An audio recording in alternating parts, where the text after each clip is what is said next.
साहिब जीओ। गुरु नानक अंगद गुरु,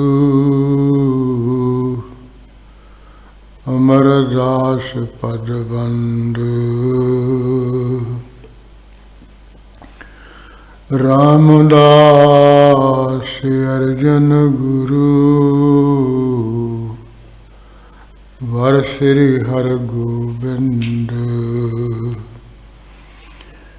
हरि राय हरि कृष्ण गुरु,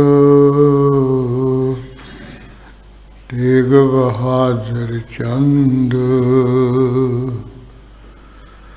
दसवें गोविंद सिंह गुरु, नमो चरण अरविंद। श्री गुरु शब्द कमाए जन, जीते पंच विकार।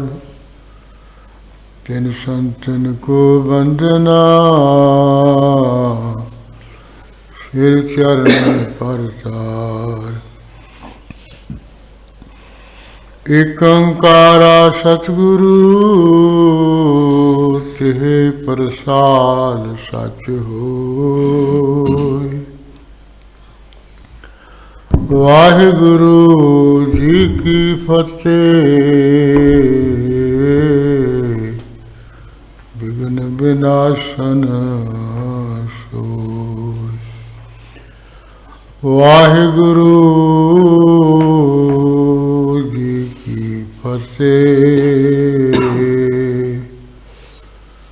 विघ्न विनाशन सोय। वाहेगुरु साहिब जीओ। दोहरा हाथ जोड़ शिव नाभ तब,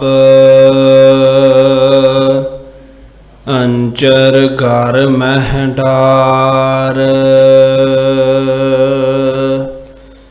हे गुर भगत जो जोग है, तिसका कहो बिथार। हाथ जोड़ शिव नाभ तब,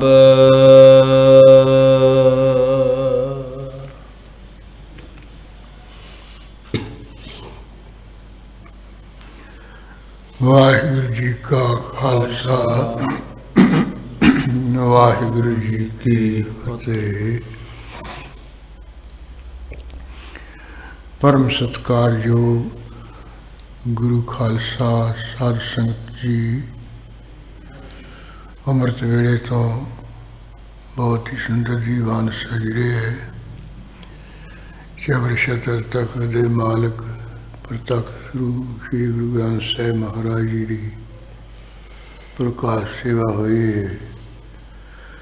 उपरांत गुरबाणी का जप पाठ होया है। गुरु नानक साहिब जी का सोहना सुंदर इतिहास आप पढ़ सुन रहे हाँ।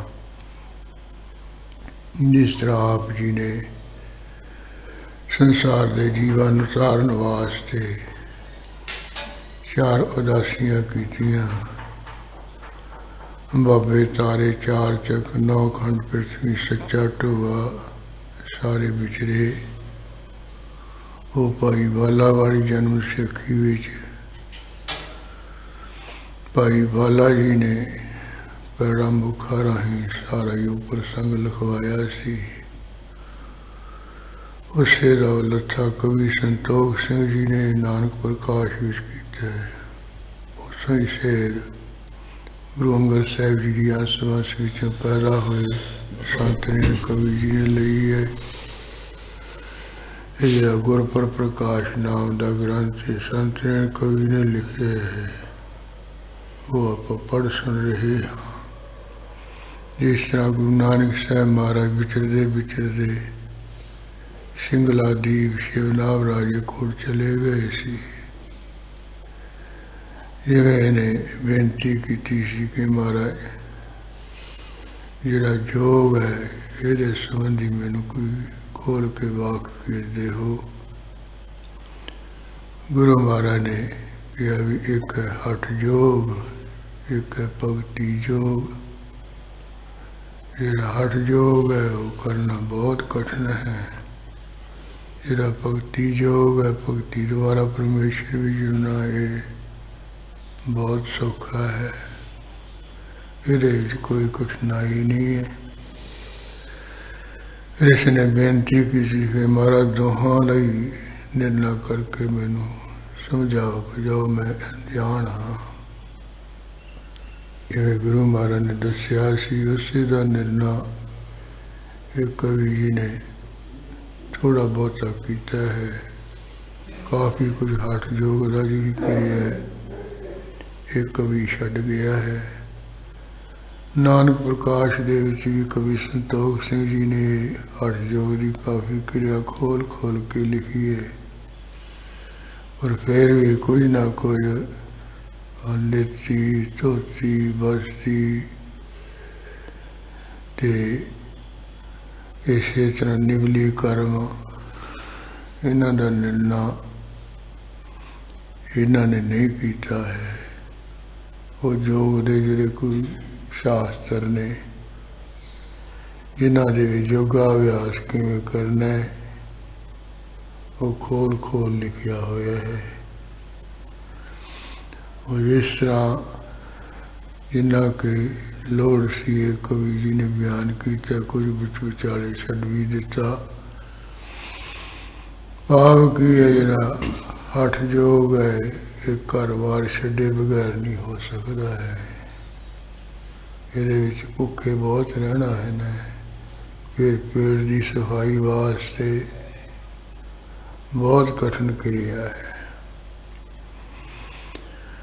ਬਾਕੀ ਹੈ ਜਦੋਂ ਕੋਈ ਯੋਗ ਦਾ ਸਾਧਨ ਕਰਨ ਲੱਗਣਾ ਹੈ ਉਦੋਂ ਵੀ ਆ ਜੀਵ ਜੀ ਖਿੱਚ ਖਿੱਚ ਕੇ ਉਹ ਵਧਾਉਣੀ ਪੈਂਦੀ ਹੈ ਤਾਂ ਕਿ ਉਹ ਇੰਨੀ ਵੱਧ ਜਾਏ ਜਦੋਂ ਕੋਈ ਉਹ ਸਵਾਸ 10ਵੇਂ ਦੁਆਰ ਨੂੰ ਚੜਾਉਣੇ ਹੈ। ਫਿਰ ਉਸ ਵੇਲੇ ਸੰਘ ਵਿੱਚ ਉਹ ਜੀਵ ਜੀ ਉਡਾ ਲੈਂਦੇ ਨੇ ਯੋਗੀ ਜਨ, ਤਾਂ ਕਿ ਉਹ ਇਸੇ ਰਾਹੀਂ ਅਸਵਾਸ ਜਾਂ ਪ੍ਰਾਣ ਸੰਘ ਰਾਹੀਂ ਕੰਠ ਰਾਹੀਂ ਨਾ ਨਿਕਲਣ, ਹੇਠਾਂ ਗੁਦਾ ਰਾਹੀਂ ਨਾ ਨਿਕਲ ਜਾਏ ਸਵਾਸ ਦੇ ਉੱਪਰ ਸਿੱਧ ਆਸਣ ਲਾਉਂਦੇ ਹੈ। ਉਹ ਡੀਜੀ ਲੈ ਲੈਂਦੇ ਗੁਦਾ ਦੇ ਹੇਠਾਂ, ਫਿਰ ਸੱਜੀ ਸੁਰ ਚਲਾਉਂਦੇ ਨੇ। ਆ ਜਿਹੜੇ ਨੱਕ ਦਾ ਸੱਜੀ ਤਰਫ ਦਾ ਨੱਕ ਸੁਰਾਖ ਜਿਹਾ ਹੈ ਇਹਨੂੰ ਚਲਾਉਂਦੇ, ਇਹਨੂੰ ਗਰਮ ਸੁਰ ਕਹਿੰਦੇ ਹੋ ਜੋਗੀ। ਫਿਰ ਇਹਦੇ ਰਾਹੀਂ ਆ ਜਿਹੜੀ ਪਿੱਠ ਪਿੱਛੇ ਭੁਜੰਗ ਮਨ ਵਾਲੀ ਹੈ ਜਿਹਨੇ ਸੱਪ ਮੂੰਹ ਬੜਦੇ ਖਾਧੇ ਹੋਏ ਉਹ ਫਿਰ ਗਰਮ ਹੋ ਕੇ ਸਿੱਧੀ ਹੋਣੀ ਸ਼ੁਰੂ ਹੋ ਜਾਂਦੀ ਹੈ। ਇਸੇ ਤਰ੍ਹਾਂ ਉਹ ਗਰਮੈਸ਼ ਦੇ ਨਾਲ ਹੀ ਫਿਰ ਉਹ ਇਹ ਜਿਹੜੀ ਨਾੜੀ ਇਹਦੇ ਜਿਹੜੀ ਕੋਈ ਮੈਲ ਖਲ ਜੀ ਭਰੀ ਉਹ ਢੱਠੜ ਕੇ ਉਹ ਨਿਕਲਣੀ ਸ਼ੁਰੂ ਹੋ ਜਾਂਦੀ। ਇਹਦੇ ਵਿਚਕਾਰ ਸੁਰਾਖ ਜਿਹਾ ਹੈ ਨਾੜੀ ਦੇ। ਰੋਜ਼ ਨੂੰ ਗਰਮੈਸ਼ ਨਾਲ ਢੱਠੜ ਕੇ ਅੰਦਰੋਂ ਮੈਲ ਜੀ ਨਿਕਲ ਜਾਂਦੀ ਹੈ। ਉਹ ਸੁਰਾਖ ਸਹੀ ਖੁੱਲ੍ਹ ਜਾਂਦਾ ਹੈ, ਜੋ ਨਾੜੀ ਸਿੱਧੀ ਹੋ ਜਾਂਦੀ ਹੈ। ਫਿਰ ਇਹ ਯੋਗ ਦੀ ਕਿਰਿਆ ਸ਼ੁਰੂ ਕਰਦੇ ਹੈ, ਜਾਨੀ ਸਵਾਸਾਂ ਨੂੰ ਇਹ ਭੁਜੰਗ ਮਨ ਨਾੜੀ ਦੁਆਰਾ ਫਿਰ ਇਹ ਚੜਾਉਂਦੇ 10ਵੇਂ ਦੁਆਰ ਵੱਲ ਨੂੰ। ਪਹਿਲਾਂ ਪੇਟ ਦੀ ਕਿਰਿਆ ਵਾਸਤੇ, ਨੱਕ ਦੀ ਸਫਾਈ ਵਾਸਤੇ ਵੀ ਇਹ ਕਿਰਿਆ ਕਰਦੇ ਨੇ। ਇਹਨੂੰ ਨਿੱਤੀ ਕਰਮ ਕਹਿੰਦੇ ਹੈ। ਔਰ 1.5 ਗੱਠ 2 ਗਿੱਠਾਂ ਲੰਮਾ ਜਿਹਾ ਧਾਗਾ ਬਹੁਤ ਕੂਲਾ ਜਿਹਾ ਰੇਸ਼ਮ ਜੀ ਦਾ ਲੈ ਲੈਣਾ। ਆ ਜਿਹੜਾ ਨੱਕ ਹੈ ਇਹਦੇ ਇੱਕ ਸੁਰਾਖ ਰਾਹੀਂ ਪਾ ਕੇ ਤੇ ਮੂੰਹ ਵਿੱਚ ਰਾਹੀਂ ਕੱਢ ਲੈਣਾ ਧਾਗਾ ਜਿਹਾ। ਫਿਰ ਇੱਧਰੋਂ ਖਿੱਚਣਾ ਉੱਧਰੋਂ ਖਿੱਚਣਾ, ਜਿਵੇਂ ਅੰਬਧਾਨੀ ਵਾਲੀ ਰੱਸੀ ਜੀ ਉਹ ਫਿਰ ਖਿੱਚਦੇ ਹੁੰਦੇ ਇਸ ਤਰ੍ਹਾਂ ਉਹ ਧਾਗੇ ਜੀ ਨੂੰ ਖਿੱਚਣਾ। ਇਹਦੇ ਨਾਲ ਫਿਰ ਨੱਕ ਦੀ ਸਫਾਈ ਕਰਦੇ ਉਸ ਧਾਗੇ ਨਾਲ। ਫਿਰ ਇਸੇ ਤਰ੍ਹਾਂ ਜਿਹੜੀ ਕੰਨਾਂ ਦੀ ਮੋਰੀ ਜੀ ਹੈ ਇਹ ਵੀ ਇੱਧਰ ਆ ਮੁੱਖ ਦੇ ਵਿੱਚ ਹੈ, ਜਿਵੇਂ ਨੱਕ ਵਿੱਚ ਨੱਕ ਦਾ ਸੁਰਾਖ ਜਿਹਾ ਵੀ ਅੰਦਰ ਹੈ, ਕੰਨਾਂ ਦਾ ਵੀ ਹੈਗਾ ਇੱਧਰ। ਫਿਰ ਉਹੀ ਧਾਗਾ ਜਿਹਾ ਇੱਧਰ ਕੰਨਾਂ ਵਿੱਚ ਤੇ ਮੂੰਹ ਵਿੱਚ ਪਾ ਕੇ ਜੋ ਕੱਢ ਲੈਂਦੇ, ਫਿਰ ਕੰਨਾਂ ਦੀ ਸਫਾਈ ਕਰਦੇ। ਫਿਰ ਰਹਿ ਜਾਂਦਾ ਹੁਣ ਪੇਟ, ਇਹ ਜਿਹੜੀਆਂ ਜਿੰਨੀਆਂ ਅੰਤੜੀਆਂ ਹਨ, ਆ ਮੇਦਾ ਮੂਦਾ ਜਿਹਾ ਹੈ, ਇਹਦੀ ਸਾਰੀ ਸਫਾਈ ਕਰਨ ਵਾਸਤੇ ਫਿਰ ਧੋਤੀ ਕਰਮ ਤੇ ਬਸਤੀ ਕਰਮ ਕਰਦੇ ਨੇ, ਤੇ ਨਿਵਲੀ ਕਰਮ ਵੀ ਕਰਦੇ ਨੇ। ਧੋਤੀ ਜਾਨੀ ਪੇਟ ਧੋਣ ਦੀ ਕਿਰਿਆ, ਆਂਦਰਾ ਧੋਣ ਦੀ ਕਿਰਿਆ। ਉਹ ਕਿਵੇਂ ਕਰਦੇ ਨੇ? 4 ਉਂਗਲਾਂ ਬਰੀਕ ਜਾਂ ਬਹੁਤ ਨਰਮ ਜਿਹਾ ਕੱਪੜਾ ਲੈ ਕੇ, ਜੋ 15-16 ਗਜ ਲੰਮਾ ਹੋਵੇ, ਉਹ ਗਰਮ ਜਿਹਾ ਪਾਣੀ ਕਰਕੇ ਤੇ ਉਹਨੂੰ ਗਿੱਲਾ ਜਿਹਾ ਕਰਕੇ ਮੁੱਖ ਦੇ ਰਾਹੀਂ ਰੋਜ਼ ਉਹ 1 ਗਜ ਜਾਂ 1.5 ਗਜ ਮੁੱਖ ਰਾਹੀਂ ਪੇਟ ਵਿੱਚ ਲਗਾਉਂਦੇ ਹੈ। ਤੇ ਉਹ 15 ਕੁ ਦਿਨਾਂ ਵਿੱਚ ਸਾਰਾ ਕੱਪੜਾ ਜਿਹੜਾ 16 ਮੀਟਰ 16 ਗਜ ਅੰਦਰ ਹੁੰਦਾ ਚਲਿਆ ਜਾਂਦਾ ਹੈ। ਫਿਰ ਇਸ ਤਰ੍ਹਾਂ ਸਾਰਾ ਕੱਪੜਾ ਲਗਾ ਕੇ ਫਿਰ ਬਾਕੀ ਜਿਹੜਾ ਅਖੀਰਲਾ ਪੱਲਾ ਜਾਏ ਉਹ ਦੰਦਾਂ ਵਿੱਚ ਫੜ ਲੈਂਦੇ ਨੇ। ਤੇ ਫਿਰ ਉਹ ਜਿੱਥੋਂ ਅਸੀਂ ਲੈਟਰਿਨ ਦੀ ਕਿਰਿਆ ਕਰਦੇ ਹਾਂ ਗੁਜ਼ਾਰਾ ਹੀ, ਉੱਧਰ ਦੀ ਉਹ ਉਂਗਲ ਜੀ ਪਾ ਕੇ ਤੇ ਉਹ ਦੂਸਰਾ ਜਿਹੜਾ ਪਾਸੇ ਦਾ ਪੱਲਾ ਜਿਹਾ ਹੁੰਦਾ ਉਹ ਖਿੱਚ ਲੈਂਦੇ। ਫਿਰ ਹੌਲੀ ਹੌਲੀ ਕਰਕੇ ਉਹਨੂੰ ਖਿੱਚਦੇ ਨੇ। ਉਹਦੇ ਨਾਲ ਫਿਰ ਜਿਹੜੀ ਅੰਤੜੀਆਂ ਦੀ ਮੈਲ ਜੀ ਹੁੰਦੀ ਹੈ ਲੱਗੀ ਹੋਈ, ਫਿਰ ਉਹ ਕੱਪੜੇ ਨਾਲ ਬਾਹਰ ਆ ਜਾਂਦੀ ਹੈ। ਇਹਨੂੰ ਧੋਤੀ ਕਰਮ ਕਹਿੰਦੇ, ਆਂਦਰਾਂ ਧੋਣੀਆਂ, ਮੇਦਾ ਸਾਫ਼ ਕਰਨਾ। ਫਿਰ ਇੱਕ ਬਸਤੀ ਕਰਮ ਹੈ, ਜਾਨੀ ਜਿਹਨੂੰ ਪਚਕਾਰੀ ਕਹਿ ਦਿੰਦੇ ਆ। ਜਿਹੜਾ ਡਾਕਟਰ ਲੋਕਾਂ ਦੀ ਸਫਾਈ ਕਰ ਦਿੰਦੇ ਆ ਪਚਕਾਰੀ ਜੀ ਮਾਰ ਕੇ, ਪਰ ਉਹ ਬਾਂਸ ਦੀ ਪੋਰੀ ਜਿੰਨੀ ਉਂਗਲ ਕੁ ਮੋਟੀ ਹੋਵੇ, ਤੇ ਇਸੇ ਤਰ੍ਹਾਂ ਕੋਈ 1.5 ਗੱਠ ਜਾਂ ਗਿੱਠ ਕੋ ਲੰਬਾਈ 'ਚ ਹੋਵੇ ਪੂਰੀ ਜੀ ਬਾਂਸ ਦੀ, ਵਿੱਚੋਂ ਸੁਰਾਖ ਹੋਵੇ, ਉਹਦੇ ਮੋਰੀ ਹੋਵੇ। ਫਿਰ ਉਹ ਲੈ ਕੇ ਬਾਂਸ ਦੀ ਪੂਰੀ ਜੀ ਹੇਠਾਂ ਗੋਦਾ ਰਾਹੀਂ ਉਹ ਅੰਦਰ ਧੱਸ ਲੈਂਦੇ, ਤੇ ਧੁੰਨੀ ਤੱਕ ਪਾਣੀ ਵਿੱਚ ਬਹਿ ਜਾਂਦੇ। ਫਿਰ ਉਹ ਅੰਦਰਲੇ ਸਵਾਸਾਂ ਦੇ ਰਾਹੀਂ ਉਹ ਬਾਂਸ ਦੀ ਪੋਰੀ ਰਾਹੀਂ ਪੇਟ ਵਿੱਚ ਪਾਣੀ ਖਿੱਚਦੇ, ਪੇਟ ਨੂੰ ਭਰਦੇ ਨੇ। ਫਿਰ ਪੇਟ ਨੂੰ ਹਿਲਾਉਂਦੇ ਚਲਾਉਂਦੇ ਵੀ ਨੇ। ਇਸ ਤਰ੍ਹਾਂ ਫਿਰ ਉਹ ਉਸੇ ਬਾਂਸ ਦੀ ਰਾਹੀਂ ਪੋਰੀ ਰਾਹੀਂ ਫਿਰ ਪਾਣੀ ਨੂੰ ਬਾਹਰ ਵੀ ਕੱਢ ਦਿੰਦੇ। ਪਹਿਲਾਂ ਖਿੱਚਦੇ ਆ ਸਵਾਸਾਂ ਰਾਹੀਂ ਪੇਟ ਭਰ ਕੇ, ਫਿਰ ਉਹ ਬਾਹਰ ਕੱਢਦੇ ਆ। ਇਸ ਤਰ੍ਹਾਂ ਫਿਰ ਇੱਕ ਨਿਵਲੀ ਕਰਮ ਵੀ ਕਰਦੇ ਹੈ। ਉਹ ਢੰਗ ਤਰੀਕਾ ਕੁਝ ਇਹਦੇ ਨਾਲੋਂ ਵੱਖਰਾ ਹੈ। ਨਿੱਕੀ ਤਾਂ ਨੱਕ ਦੀ ਸਫਾਈ ਹੋ ਗਈ, ਤੇ ਜਿਹੜਾ ਨਿਉਲੀ ਕਰਮ ਹੈ ਉਹ ਢੰਗ ਨਾਲ ਕੀਤਾ ਜਾਂਦਾ। ਦੋਵੇਂ ਜਿਹੜੇ ਮੋਢੇ ਜੇ ਇਹਨਾਂ ਨੂੰ ਨੀਵਾਂ ਜਿਹਾ ਕਰ ਲੈਂਦੇ ਹੈ,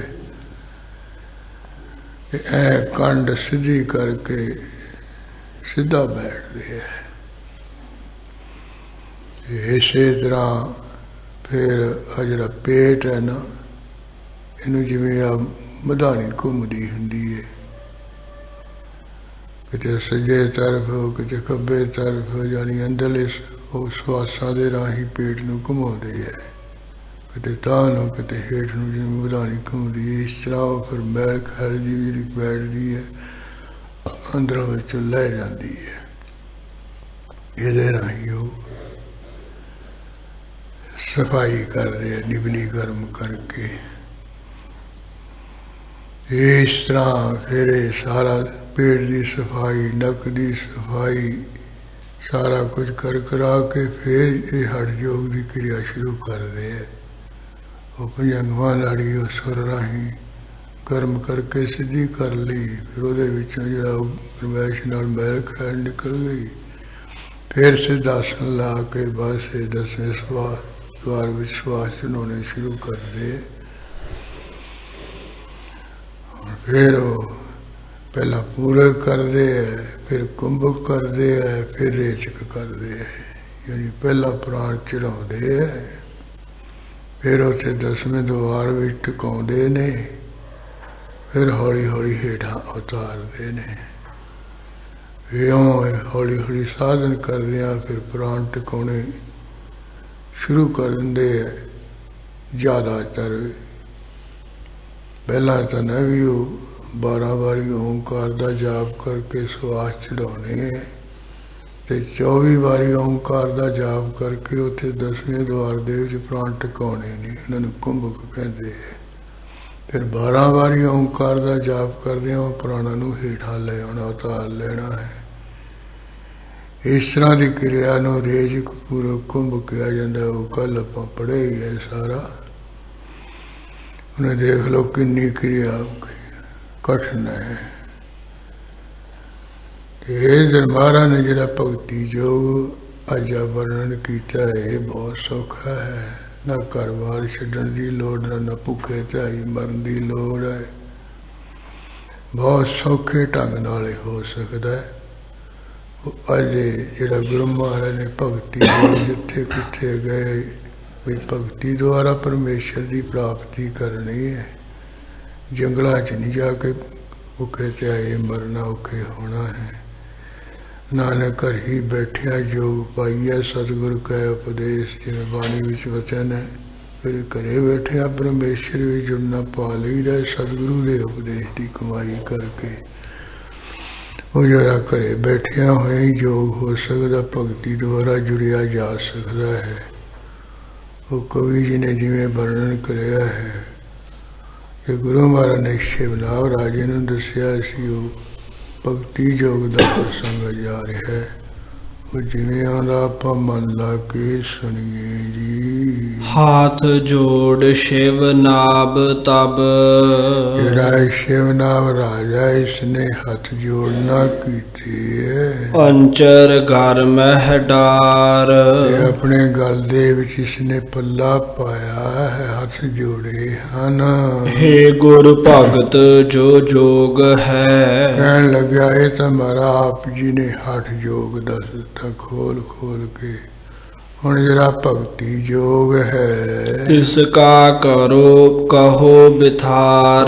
भी मारा विस्तार नाल कथन कर रहे हो भी भगती योग किस तरह सौखे ढंग नाल हुंदा है। चौपई अस बिनती सुन होए प्रसन्ना, इस तरह शिवनाव राजे की बेनती सुन के सतगुरु बहुत ही प्रसन्न हो गए हन। हे राजन तुमरी बुद्ध धन्ना, महाराज कहन लगे भी है राजे तेरी जी बुरी बुद्धि आ बड़ी धनता योग है, बधाई पात्र है। सावधान हो सुन भूपारा, चंगा भी जिस तरह का भगती योग है वो भी तू सावधान होके सुन ले।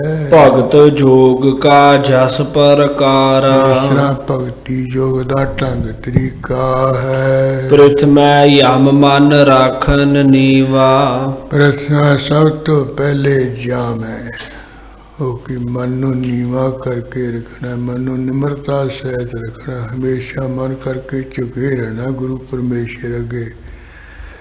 अहंकार का त्याग करना है, वो अहंकार नाल धौण जी अकड़ाई नहीं रखनी है, वो मन नू नीवा करके रखना है। एदा नाम जम है। निज गुण ते निर्मानस दीवा, वो कदों मनुख दे अंदर अकड़ जी आती है, जो अंदर कोई गुण होंदा है, कोई खूबी होंदी है, फिर वो धौण जी कढ़ाउंदा हुंदा मैं एवें नहीं है। वे अपने गुण करके दे हमेशा कहते मान तो रहत रहना, मान होंदे हुए निमाना, तान होंदे हुए निताना, अनहोंदे आपस दा एको ऐसा भगत उदाए। वो अपने विच किन्ना मर्जी गुण होवे फिर भी मान तो रहत होके रहना। ਤੇ ਮਨ ਨੂੰ ਝੁਕੇ ਰੱਖਣਾ, ਨੀਵਾ ਕਰਕੇ ਰੱਖਣਾ ਹੈ, ਫੂ ਫੂ ਨਹੀਂ ਕਰਨੀ ਹੈ। ਦੂਜੋ ਨੇਮ ਜਾਏ ਸਤ ਸੰਗਤ। ਦੂਜਾ ਕਹਿੰਦੇ ਭਗਤੀ ਯੋਗ ਦਾ ਇਹ ਅੰਗ ਹੈ ਵੀ ਹਮੇਸ਼ਾ ਨਿਜਮ ਨਾਲ ਸਾਧ ਸੰਗਤ ਵਿੱਚ ਜਾਣਾ, ਹਮੇਸ਼ਾ ਸਾਧ ਸੰਗਤ ਕਰਨੀ ਹੈ। ਕਥਾ ਕੀਰਤਨ ਸੁਨ ਮਿਲ ਪੰਗਤ। ਤੇ ਸਭਾ ਵਿੱਚ ਬੈਠ ਕੇ, ਸੰਗਤ ਵਿੱਚ ਬੈਠ ਕੇ ਜੇ ਕੀਰਤਨ ਹੁੰਦਾ ਤਾਂ ਕੀਰਤਨ ਸੁਣੀ ਜਾਣਾ ਹੈ, ਜੇ ਕਥਾ ਹੁੰਦੀ ਹੈ ਤਾਂ ਫਿਰ ਕਥਾ ਸੁਣਨੀ ਹੈ।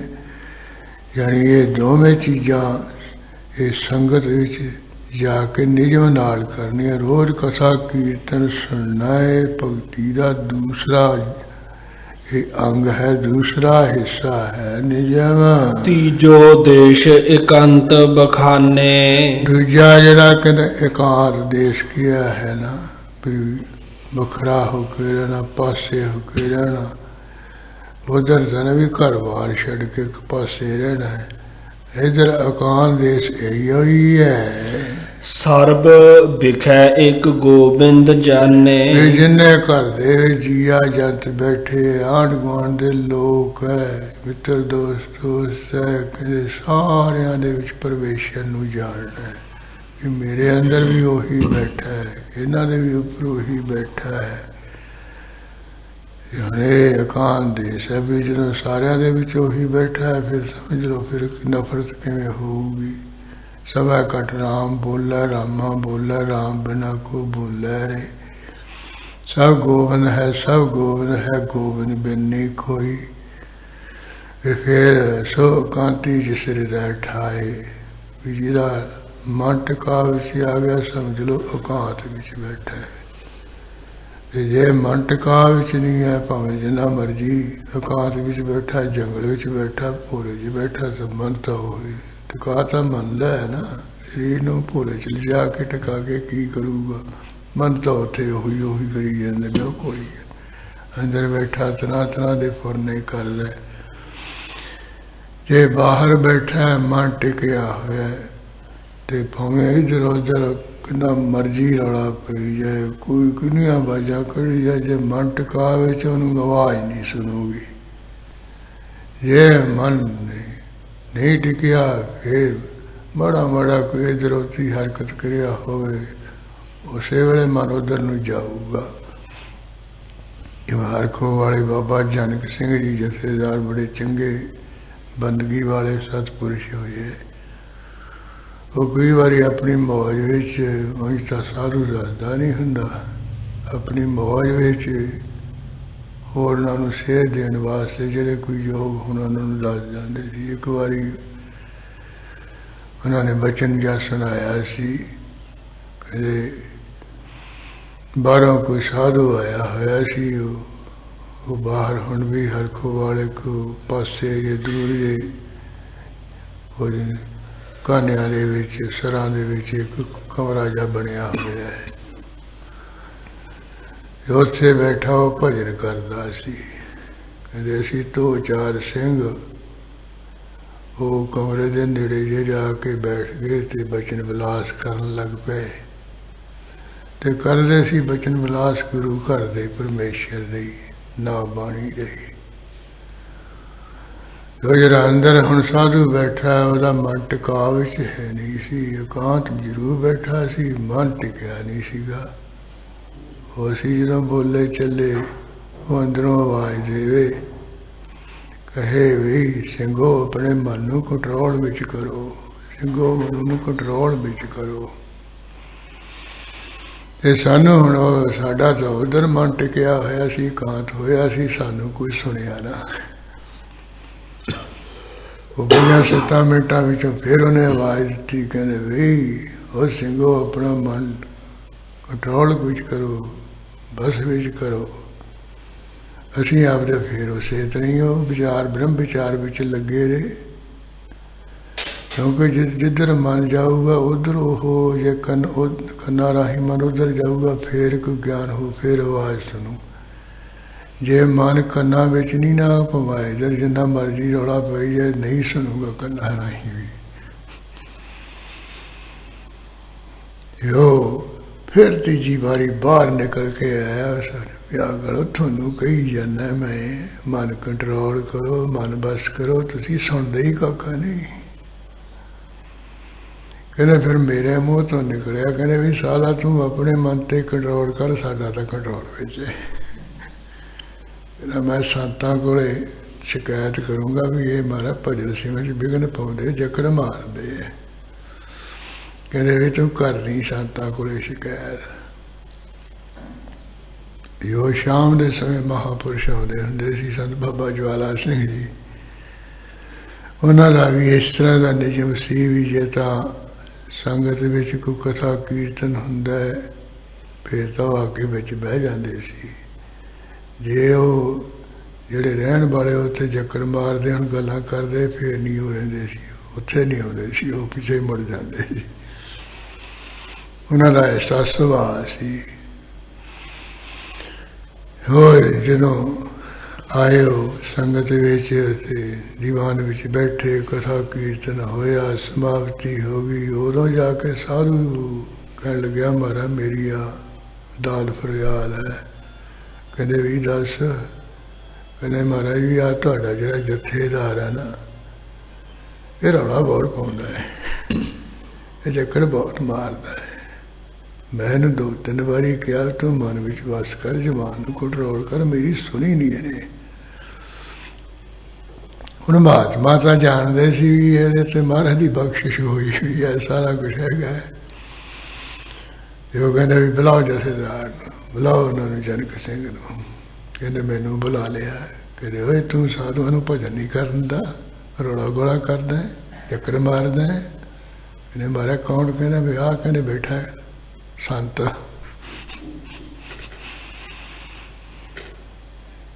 कहने तू कहता सी मेरा मन तो बस है तू अपने नू कर। ये कहना भी ये रौला पाउंदे जक्कन मारदे। कहंदा मेरी मारे मैं तो हुण भी कहना मैं तो तुहाडे हुण भी कहना भी मेरा मन बस विच है इहदा है नहीं साह दा कंट्रोल विच है। वो कहना मेरा किवें नहीं है। कहते जे तेरा मन कंट्रोल विच हुंदा तेरे बस हुंदा साडे जक्कड़ नहीं तेन सुनने साडियां गल्लां नहीं तेन सुननियां सीगियां। तेरे कंट्रोल ना होण करके तेन सुनियां ना साडियां तेरियां तो सानू 2-3 आवाज़ां सुनियां नहीं। ਇਹਦਾ मतलब है भी साडा मन कंट्रोल सी उधर नहीं गया तेरे बल्ली इधर ब्रह्म विचार असीं जुड़ी गए। फिर हस के कहण लगे भी गल तां भी ये जथेदार ठीक ही कहंदा है भी तेरा ही नहीं हैगा कंट्रोल ਇਹਦਾ ही कंट्रोल है। ਤੈਨੂੰ तेरा तो कुछ ਇਹਨੂੰ सुनिया नहीं ते तू ਇਹਨਾਂ ਨੂੰ ਐਵੇਂ ਕਹੀ ਔਖਾ ਭਾਰਾ ਹੋਈ ਗਿਆ। इस करके महाराज ने बाणी विच किया सो एकांती जिसरे अठा है जिहदा मन कहते टिकिया है ना बस एकांत विच बैठा है भावें जिन्ने मर्जी इधर सौकड़े बंदे बैठे हुण किन्ना रौला पाई जाण उहदे ते कोई असर नहीं हुंदा है। इस ओ गुरमत योग मारा भगती योग दस रहा भी ये सत्संगत विच बैठ के सारा विच परमेश्वर जान के कथा कीर्तन सुनना है। और संगत विच बैठा समझो एकांत ही बैठा है क्योंकि एकांत होकर भजन ही करना है। संगत विच कथा कीर्तन सुनना है समझ लो भी उधर सुरत बिरती नहीं जाती उधरला कुछ नहीं सुनता करता ते जिहड़ा सुनना है वो मन टिका के संगत विच ते सुनी जाता। इस करके उधर ही मन टिकाना इधर तो नहीं टिकाना इधर तो लाना है। इधर लग गया तो समझ लो मन टिकया होया जो उधर लग गया समझ लो मन भड़क रहा इन्नी की गल ही है। सर्ब बिखै एक गोबिंद जाने सारा दे विच एक परमेश्वर नू जानना है एकांत है सार संगत विच रह के और दूसरा लखई नाहे। परमेश्वर तो बगैर होर कोई नहीं जानना भी सारा विच ओही बैठा है वही है सत्ता दे के सारी कर्म क्रिया करवा रहा जो बोत है कीड़ पुखेर सोवन हर जापत है नी जोर भी जो कोई पंछी है हर न और जिन्हें बोल रहे हैं सारे कहते परमेश्वर तो बगैर नहीं कोई बोल रहा सारे उसी का जाप कर रहे हैं उसे का चिंतन कर रहे, इस तरह जानना है। एको व्यापक सब घट माहे, सारिਆਂ ਦੇ ਹਿਰਦਿਆਂ ਵਿੱਚ ਇੱਕੋ ਪਰਮੇਸ਼ਰੀ ਵਿਆਪਕ ਹੋ ਰਿਹਾ, ਉਹ ਜਾਣਨਾ ਹੈ। चौथो आसन समझो चित, ਇਹ ਚੌਥਾ ਕਹਿੰਦੇ ਆਸਣ ਲਾ ਕੇ ਬਹਿਣਾ। ਇੱਕ ਤਾਂ ਚੌਂਕੜਾ ਮਾਰ ਕੇ ਬੈਠਣਾ ਹੁੰਦਾ ਹੈ, ਇੱਕ ਆ ਪਦਮਾਸਨ ਜਿਹੜਾ ਕੱਲ ਆਇਆ ਸੀ, ਇੱਕ ਸਿੱਧਾ ਆਸਨ, ਇੱਕ ਪਦਮਾਸਨ। ਕਹਿੰਦੇ ਇਧਰ ਗੁਰਮਤਿ ਵਿੱਚ ਜਿਹੜਾ ਆਸਣ ਲਾਉਣਾ ਇਹੀ ਹੈ। कर है गोबिंद बिखै थित बृत, ਵੀ ਬਾਹਰਲਾ ਤਾਂ ਜਿਵੇਂ ਮਰਜੀ ਬੈਠਾ ਹੋਵੇ, ਭਾਵੇਂ ਲੱਤਾਂ ਨਸਾਲੀ ਪਿਆ ਹੋਵੇ, ਭਾਵੇਂ ਕਹਿੰਦੇ ਲੰਮੀਆਂ ਧਾਣ ਕੇ ਪਿਆ ਹੋਵੇ, ਭਾਵੇਂ ਝੌਂਕੜਾ ਮਾਰ ਕੇ ਬੈਠੇ, ਮਨ ਦੀ ਬਿਰਤੀ ਨੂੰ ਕਹਿੰਦੇ ਟਿਕਾ ਕੇ ਰੱਖਣਾ ਹੈ। ਮਨ ਟਿਕਿਆ ਚਾਹੀਦਾ, ਮਨ ਦਾ ਚੌਂਕੜਾ ਲਾਈਦਾ ਹੈ। ਬਾਹਰਲਾ ਚੌਂਕੜਾ ਜਿਹੋ ਜਿਹਾ ਮਰਜੀ ਹੋਵੇ, ਉਹ ਕਈ ਵਾਰੀ ਬਾਹਰਲੇ ਚੌਂਕੜੇ ਤਾਂ ਅਸੀਂ ਬੜੇ ਮਾਰਦੇ ਹਾਂ, ਘੰਟਿਆਂ ਬੱਧੀ ਬੈਠੇ ਰਹਿੰਦੇ ਹਾਂ, ਫਿਰ ਕਹਿੰਦੇ ਹਾਂ ਸਾਡਾ ਚੌਂਕੜਾ ਬਹੁਤ ਹੈ, ਅਸੀਂ 12-12 ਘੰਟੇ ਇੱਕੋ ਚੌਂਕੜੇ ਬੈਠੇ ਰਹਿੰਦੇ ਹਾਂ। ਇਹ ਹੁਣ ਜੇ ਪੁੱਛਿਆ ਵੀ 12 ਘੰਟੇ ਤੇਰਾ ਮਨ ਟਿਕਿਆ ਹੋਇਆ ਸੀ, ਵੀ ਮਨ ਦਾ ਚੌਂਕੜਾ ਨਾਲ ਸੀ ਟਿਕਾ 12 ਘੰਟੇ, ਬਸ ਫਿਰ ਸੁਣ ਮਨ। ਇਸ ਕਰਕੇ ਮਹਾਰਾਜ ਕਹਿੰਦੇ ਵੀ ਮਨ ਦੀ ਬਿਰਤੀ ਨੂੰ ਟਿਕਾ ਕੇ ਰੱਖਣਾ, ਇਹੀ ਅਸਲੀ ਚੌਂਕੜਾ, ਇਹੀ ਅਸਲੀ ਆਸਣ ਹੈ। पंचम प्राणायामं चीन, ਪੰਜਵਾਂ ਕਹਿੰਦੇ ਭਗਤੀ ਯੋਗ ਦਾ ਹਿੱਸਾ ਹੈ, ਵੀ ਜਿਹੜਾ ਪ੍ਰਾਣ ਯੋਗ ਕਿਉਂ ਕਰਨਾ ਹੈ। पूरक कुंभक रेचक तीन, ਉਧਰ ਤਨਾ ਵੀ ਸਵਾਸਾਂ ਨੂੰ ਚੜਾਉਣਾ, ਫਿਰ ਠਹਿਰਾਉਣਾ, ਫਿਰ ਉਤਾਰਨਾ। ਇਧਰ ਕੀ ਹੈ ਗੁਰਮਤਿ ਭਗਤੀ ਯੋਗ ਵਿੱਚੋਂ ਦੱਸਦੇ ਹਨ। दोहरा पूरक गुर के बचन सुन, ਕਹਿੰਦੇ ਸਵਾਸਾਂ ਦਾ ਚੜਾਉਣਾ ਇਹੀ ਹੈ, ਜਿਹੜੇ ਗੁਰੂ ਮਹਾਰਾਜ ਨੇ ਬਚਨ ਕੀਤੇ ਹੈ, ਉਹਨਾਂ ਨੂੰ ਧਿਆਨ ਨਾਲ ਸੁਣ ਕੇ सब करख कर ले, ਸਾਰਿਆਂ ਨੂੰ ਆਪਣੇ ਮਨ ਵਿੱਚ ਖਿੱਚ ਲੈਣਾ। ਜੋ ਗੁਰੂ ਮਹਾਰਾਜ ਨੇ ਬਚਨ ਕਹੇ, ਉਹਨਾਂ ਨੂੰ ਚੰਗੀ ਤਰ੍ਹਾਂ ਖਿੱਚ ਕੇ ਮਨ ਵਿੱਚ ਵਸਾ ਲੈਣਾ ਹੈ। ਅਮਲੀ ਜਮਨਾਮਾ ਉਹਨੂੰ ਪੈਦਾ ਦੇਣਾ। ਇਹੀ ਕਹਿੰਦੇ ਸਵਾਸਾਂ ਦਾ ਚੜਾਉਣਾ ਹੈ, ਜਿਹੜੇ ਗੁਰੂ ਕੇ ਬਚਨਾਂ ਨੂੰ ਸੁਣ ਕੇ ਮਨ ਵਿੱਚ ਖਿੱਚ ਲੈਣਾ, ਵਸਾ ਲੈਣਾ, ਧਾਰ ਲੈਣਾ ਹੈ। बचन सुन समझी वस्त, ਜੋ ਗੁਰੂ ਕੇ ਬਚਨ ਸੁਣੇ ਸੀ ਤੇ ਜੋ ਵਸਤੂ ਸੀ ਸਮਝੀ ਸੀ, ਪਰਮੇਸ਼ਰ ਵੀ ਸਾਰੇ ਵਿਆਪਕ ਹੈ। जो हृदय सदा थिर के, ਜੋ ਹਮੇਸ਼ਾ ਹਿਰਦੇ ਵਿੱਚ ਕਹਿੰਦੇ ਬਚਨਾਂ ਨੂੰ ਵਸਾਈ ਰੱਖਣਾ ਹੈ, ਧਾਰੀ ਰੱਖਣਾ ਹੈ। ਇਹੀ ਸਮਝ ਲਓ ਕਹਿੰਦੇ ਪ੍ਰਾਣਾਂ ਦਾ ਕੁੰਭਕ ਕਰਨਾ ਹੈ। ਇਹੀ ਦਸਵੇਂ ਵਿੱਚ ਸਵਾਸ ਟਿਕਾਉਣੇ ਹੈ, ਔਰ ਦੁਆਸੇ ਦੁਆਰ ਟਿਕਾਉਣ ਦੀ ਕੋਈ ਲੋੜ ਨਹੀਂ ਹੈ। ਗੁਰੂ ਕੇ ਬਚਨਾਂ ਨੂੰ ਜਿਹੜਾ ਮਨ ਵਿੱਚ ਪੱਕੇ ਭਰਾਈ ਰੱਖਣਾ ਹੈ, ਧਾਰੀ ਰੱਖਣਾ, ਇਹੀ ਸਮਝ ਲਓ ਕੁੰਭਕ ਕਰਨਾ, ਇਹ ਟਿਕਾਉਣਾ ਹੈ ਸਭ ਕੁਛ। चौपई कर अभ्यासन तह पर हरै, ਇੰਨਾ ਅਭਿਆਸ ਕਰਨਾ ਹੈ, ਕਦੇ ਕਦੇ ਛੱਡਣਾ ਨਹੀਂ ਹੈ। साध ठहरावन मन मह करे, ਹਮੇਸ਼ਾ ਜਿਹੜਾ ਮਨ ਨੂੰ ਕਹਿੰਦੇ ਟਿਕਾਣਾ ਕਰੇ, ਕੁੰਭਕ ਹੈ ਅਸਲੀ। कुंभक दूजो इसी प्रकार, ਇਹ ਢੰਗ ਦੇ ਨਾਲ ਇਹਦਾ ਨਾ ਕਹਿੰਦੇ ਦੂਜਾ ਹੈ, ਕਹਿੰਦੇ ਪ੍ਰਾਣਾਯਾਮ ਦਾ ਹਿੱਸਾ ਕੁੰਭਕ। ਵੀ ਮਨ ਦੇ ਵਿੱਚ ਮਹਾਰਾਜ ਦੇ ਜਿਹੜੇ ਉਪਦੇਸ਼ ਨੂੰ ਵਿਖਾਈ ਰੱਖਣਾ ਹੈ, ਉਹ ਹਮੇਸ਼ਾ ਚੇਤੇ ਰੱਖਣੇ ਵੀ ਗੁਰੂ ਕਾ ਬਚਨ ਹੈ, ਸਹੀ ਹੈ, ਭੁਲਾਉਣਾ ਨਹੀਂ ਹੈ। तीजो रेचक करम उचारा, ਤੀਜਾ ਹੈ ਪ੍ਰਾਣਾਯਾਮ ਦਾ ਕਰਮ ਰੇਚਕ, ਉਸ ਵਾਸਾਂ ਨੂੰ ਹੇਠਾਂ ਤਾਰਨਾ। ਇੱਧਰ ਕਹਿੰਦੇ ਇਹ ਹੈ सतगुर बचन जो तजना कहा, ਜੋ ਗੁਰੂ ਮਹਾਰਾਜ ਨੇ ਬਚਨਾਂ ਰਾਹੀਂ ਸਾਨੂੰ ਛੱਡਣ ਲਈ, ਤਿਆਗਣ ਲਈ ਕਿਹਾ ਹੈ।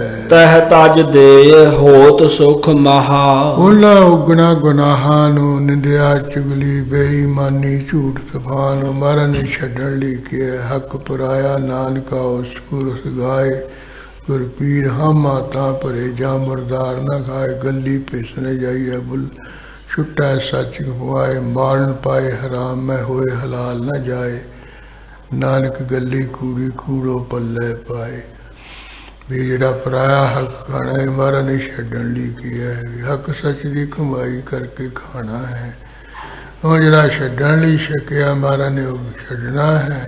ਉਹ ਧਾਰਨਾ ਨਹੀਂ, ਜਿਹੜਾ ਗ੍ਰਹਿਣ ਕਰਨ ਲਈ ਉਹਨੂੰ ਪੱਕਾ ਧਾਰ ਲੈਣਾ ਹੈ। ਖਾਸਟਮ ਧਿਆਨ ਅੰਗ ਸੁਨ ਜੈਸੇ। ਛੇਵਾਂ ਕਹਿੰਦੇ ਧਿਆਨ ਹੈ, ਉਹ ਅੰਗ ਦਾ ਕਹਿੰਦੇ ਲੱਛਣ ਵੀ ਸੁਣ ਲਾ ਜਿਸ ਤਰ੍ਹਾਂ ਦਾ ਹੈ। ਪੜਨ ਸੁਣਨ ਗੁਰ ਬਚ ਜਬ ਵੈਸੇ। ਗੁਰੂ ਕੇ ਬਚਨਾਂ ਨੂੰ ਜਾਨੀ ਗੁਰਬਾਣੀ ਨੂੰ ਪੜ੍ਹਨ ਜਾਂ ਸੁਣਨ ਵਾਸਤੇ ਬੈਠਣਾ ਹੈ। ਸ਼ਬਦ ਅਰਥ ਮਹਿ ਰਾਖੈ ਧਿਆਨ। ਜਿਹੜਾ ਪੜ੍ਹਨ ਸੁਣਨ ਵਿੱਚ ਨਹੀਂ, ਕਹਿੰਦੇ ਜਿਹੜਾ ਗੁਰੂ ਕੇ ਸ਼ਬਦ ਵਿੱਚ ਬਾਣੀ ਵਿੱਚ ਅਰਥ ਹੈ ਨਾ, ਉਹਦੇ ਵਿੱਚ ਮਨ ਦਾ ਧਿਆਨ ਰੱਖਣਾ ਵੀ ਮਹਾਰਾਜ ਬਾਣੀ ਰਾਹੀਂ ਕੀ ਕਹਿ ਰਹੇ ਨੇ। ਉਹ ਅਰਥਾਂ ਦੀ ਮਾਇਨਿਆਂ ਦੀ ਸਮਝ ਵਿੱਚ ਮਨ ਅਰਥਾਂ ਵਿੱਚ ਲਾਉਣਾ ਹੈ। ਫੁਰਨ ਨ ਦੇਹ ਸੰਕਲਪ ਅਪਾਨਾ। ਆਪਣੇ ਮਨ ਦੇ ਵਿੱਚ ਕਹਿੰਦੇ ਇੱਧਰ ਉਧਰਲਾ ਜਿਹੜਾ ਫੁਰਨਾ ਉਹ ਨਹੀਂ ਫੁਰਨ ਦੇਣਾ ਹੈ, ਹੋਰ ਫੁਰਨੇ ਨਹੀਂ ਦੇਣਾ। ਗੁਰਬਾਣੀ ਦੇ ਜਿਹੜੇ ਸ਼ਬਦ ਉਪਦੇਸ਼ ਹੈ ਉਹਨਾਂ ਵਿੱਚ ਜਿਹੜਾ ਮਾਇਨੇ ਹੈ ਉਹਨਾਂ ਵਿੱਚ ਧਿਆਨ ਲਾ ਕੇ ਰੱਖਣਾ ਹੈ। ਸਪਤਮ ਆਹੈ ਧਾਰਨਾ ਅੰਗਾ। ਸਤਵਾਂ ਕਹਿੰਦੇ ਧਾਰਨਾ ਨਾਮ ਦਾ ਇਹ ਹਿੱਸਾ ਹੈ, ਭਾਗ ਹੈ। ਤਹ ਸਰੂਪ ਸੁਣੀਏ ਰੁਚ ਸੰਗਾ। ਉਹਦਾ ਵੀ ਸਰੂਪ ਬੜੀ ਰੁਚੀ ਨਾਲ ਚਾਹ ਨਾਲ ਤੂੰ ਰਾਜਨ ਸੁਣ ਲੈ। ਉਹ ਧਾਰਨਾ ਅੰਗ ਕੀ ਹੈ? ਮਨ ਸੰਕਲਪ ਵਿਖੈ ਜੇ ਜਾਵੈ।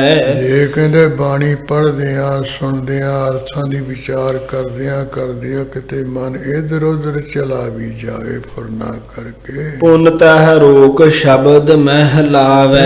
ਝਟਪਟ ਉਸੇ ਪਾਸੇ ਲੋ ਮਨ ਨੂੰ ਰੋਕ ਨੇ, ਫੇਰ ਉਹ ਬਾਣੀ ਦੇ ਅਰਥਾਂ ਵਿੱਚ ਵਿਚਾਰ ਵਿੱਚ ਮਨ ਨੂੰ ਲਾ ਦੇਣਾ ਹੈ। ਜਬ ਮਨ ਟੇਕਿਓ ਘਟੀ ਦੋ ਚਾਰਾ। ਇਹ ਵੀ ਰਾਜਨ ਜਿਸ ਵੇਲੇ ਇਸ ਤਰ੍ਹਾਂ 2 ਜਾਂ 4 ਘੜੀਆਂ ਮਨ ਟਿਕਣ ਲੱਗ ਪਿਆ ਬਾਣੀ ਦੇ ਅਰਥਾਂ ਵਿੱਚ, ਤਹ ਕੋ ਨਾਮ ਸਮਾਦ ਉਚਾਰਾ। ਜਿੰਨਾ ਚਿਰ ਮਨ ਬਸ ਉਹ ਬਾਣੀ ਦੇ ਅਰਥਾਂ ਵਿੱਚ ਟਿਕਿਆ, ਕਹਿੰਦੇ ਉਹਦਾ ਨਾਂ ਸਮਾਧੀ ਕਿਹਾ ਜਾਂਦਾ। ਹੋਰ ਸਮਾਧੀ ਕੋਈ ਅੱਖਾਂ ਮੀਚ ਕੇ ਬਿੱਲੀ ਵਾਂਗੂ ਜਾਂ ਬਗਲੇ ਵਾਂਗੂ ਬਹਿ ਜਾਣਾ ਕੋਈ ਸਮਾਧੀ ਨਹੀਂ ਹੈ।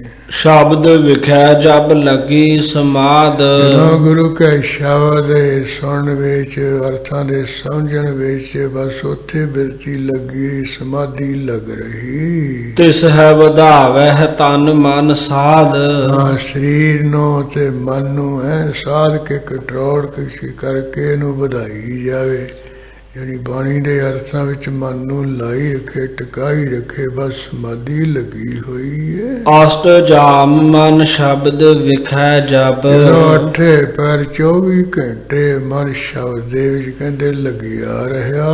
ਪੂਰਨ ਹੋਤ ਸਮਾਦ ਭਲੇ ਤਬ। ਫਿਰ ਵਹੀ ਸਿਮਨਾਰ ਰਾਜ ਵਾਲਾ ਵੀ ਇਹ ਪੂਰਨ ਸਮਾਧੀ ਹੋ ਜਾਂਦੀ ਹੈ, ਮੁਕੰਮਲ ਸਮਾਧੀ। ਜਦੋਂ 8 ਪੈਰ ਹੀ ਬਾਣੀ ਦੇ ਅਰਥਾਂ ਵਿੱਚ ਸਿਧਾਂਤ ਵਿੱਚ ਮਨ ਜੁੜਿਆ ਰਿਹਾ, ਸਮਝ ਲਓ ਵੀ ਪੂਰਨ ਸਮਾਧੀ ਵਾਲਾ ਇਹ ਬਣ ਗਿਆ ਹੈ ਸਿੱਖ। ਦੋਹਰਾ ਭਗਤ ਜੋਗ ਇਹ ਜਾਣੀਏ। ਸ਼ਿਮਨਾਰ ਰਾਜੇ ਇਹਨੂੰ ਇਹ ਹੈ ਭਗਤੀ ਯੋਗ, ਇਹਨੂੰ ਸਮਝ ਲਈਏ। ਕਲ ਮਹਿ ਪੰਥ ਸੁਖੇਨ।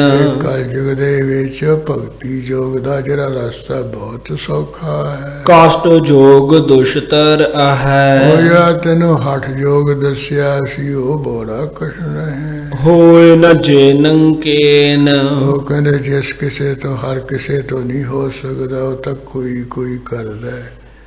ਕਈ ਤਾਂ ਇਹ ਕਰਾ ਕੇ ਸਰੀਰ ਨੂੰ ਰੋਗੀ ਕਰਕੇ ਬਹਿ ਜਾਂਦੇ ਹੈ, ਬਹੁਤੇ ਕਮਲੇ ਹੋ ਜਾਂਦੇ ਹੈ। ਉਹ ਜੇ ਬਹੁਤ ਹੀ ਯੋਗ ਸਾਧਨਾ ਵਿੱਚ ਕੋਈ ਨਿਪੁੰਨ ਹੋਵੇ ਜੋਗੀ ਪੁਰਸ਼, ਉਹਦੀ ਛਤਰ ਛਾਇਆ ਹੇਠ ਕਰਕੇ ਤਾਂ ਕੋਈ ਮਾੜਾ ਮੋਟਾ ਪ੍ਰਾਪਤੀ ਕਰ ਲਊਗਾ। ਜੇ ਜ਼ਿਆਦਾਤਰ ਤਾਂ ਇਹ ਜਿਹੜੇ ਹਠ ਯੋਗ ਦੀ ਕਿਰਿਆ ਕਰਦੇ ਹੈ ਉਹ ਜਾਂ ਰੋਗੀ ਹੋ ਜਾਂਦੇ ਆ ਜਾਂ ਕਮਲੇ ਹੋ ਜਾਂਦੇ ਆ। ਦਿਮਾਗ ਤੇ ਲੋੜ ਪੈ ਜਾਂਦਾ ਹੈ, ਬਸ ਫਿਰ ਕੁਝ ਕਰਨ ਜੋਗਾ ਨਹੀਂ ਰਹਿੰਦਾ ਹੈ ਮਨੁੱਖ। ਚੌਪਈ ਸੁਨ ਕਰ ਸ੍ਰੀ ਗੁਰ ਕਾ ਉਪਦੇਸ਼ਾ। ਕੋਈ ਜੇ ਤਾਂ ਹੁਣ ਉਹ ਧਿਆਨ ਦੇ ਸੰਬੰਧ ਵਿੱਚ ਹਠ ਯੋਗ ਵਿੱਚ ਹੈ ਵੀ ਜਾਂ ਤਾਂ ਹਿਰਦੇ ਵਿੱਚ ਧਿਆਨ ਕਰੇ, ਜਾਂ ਤ੍ਰਿਪਟੀ ਵਿੱਚ ਧਿਆਨ ਕਰੇ, ਜਾਂ ਪਰਮ ਜੋਤ ਵਿੱਚ ਧਿਆਨ ਲਾਵੇ, ਜਾਂ ਨੱਕ ਦੇ ਅੱਗੇ ਧਿਆਨ ਲਾਵੇ।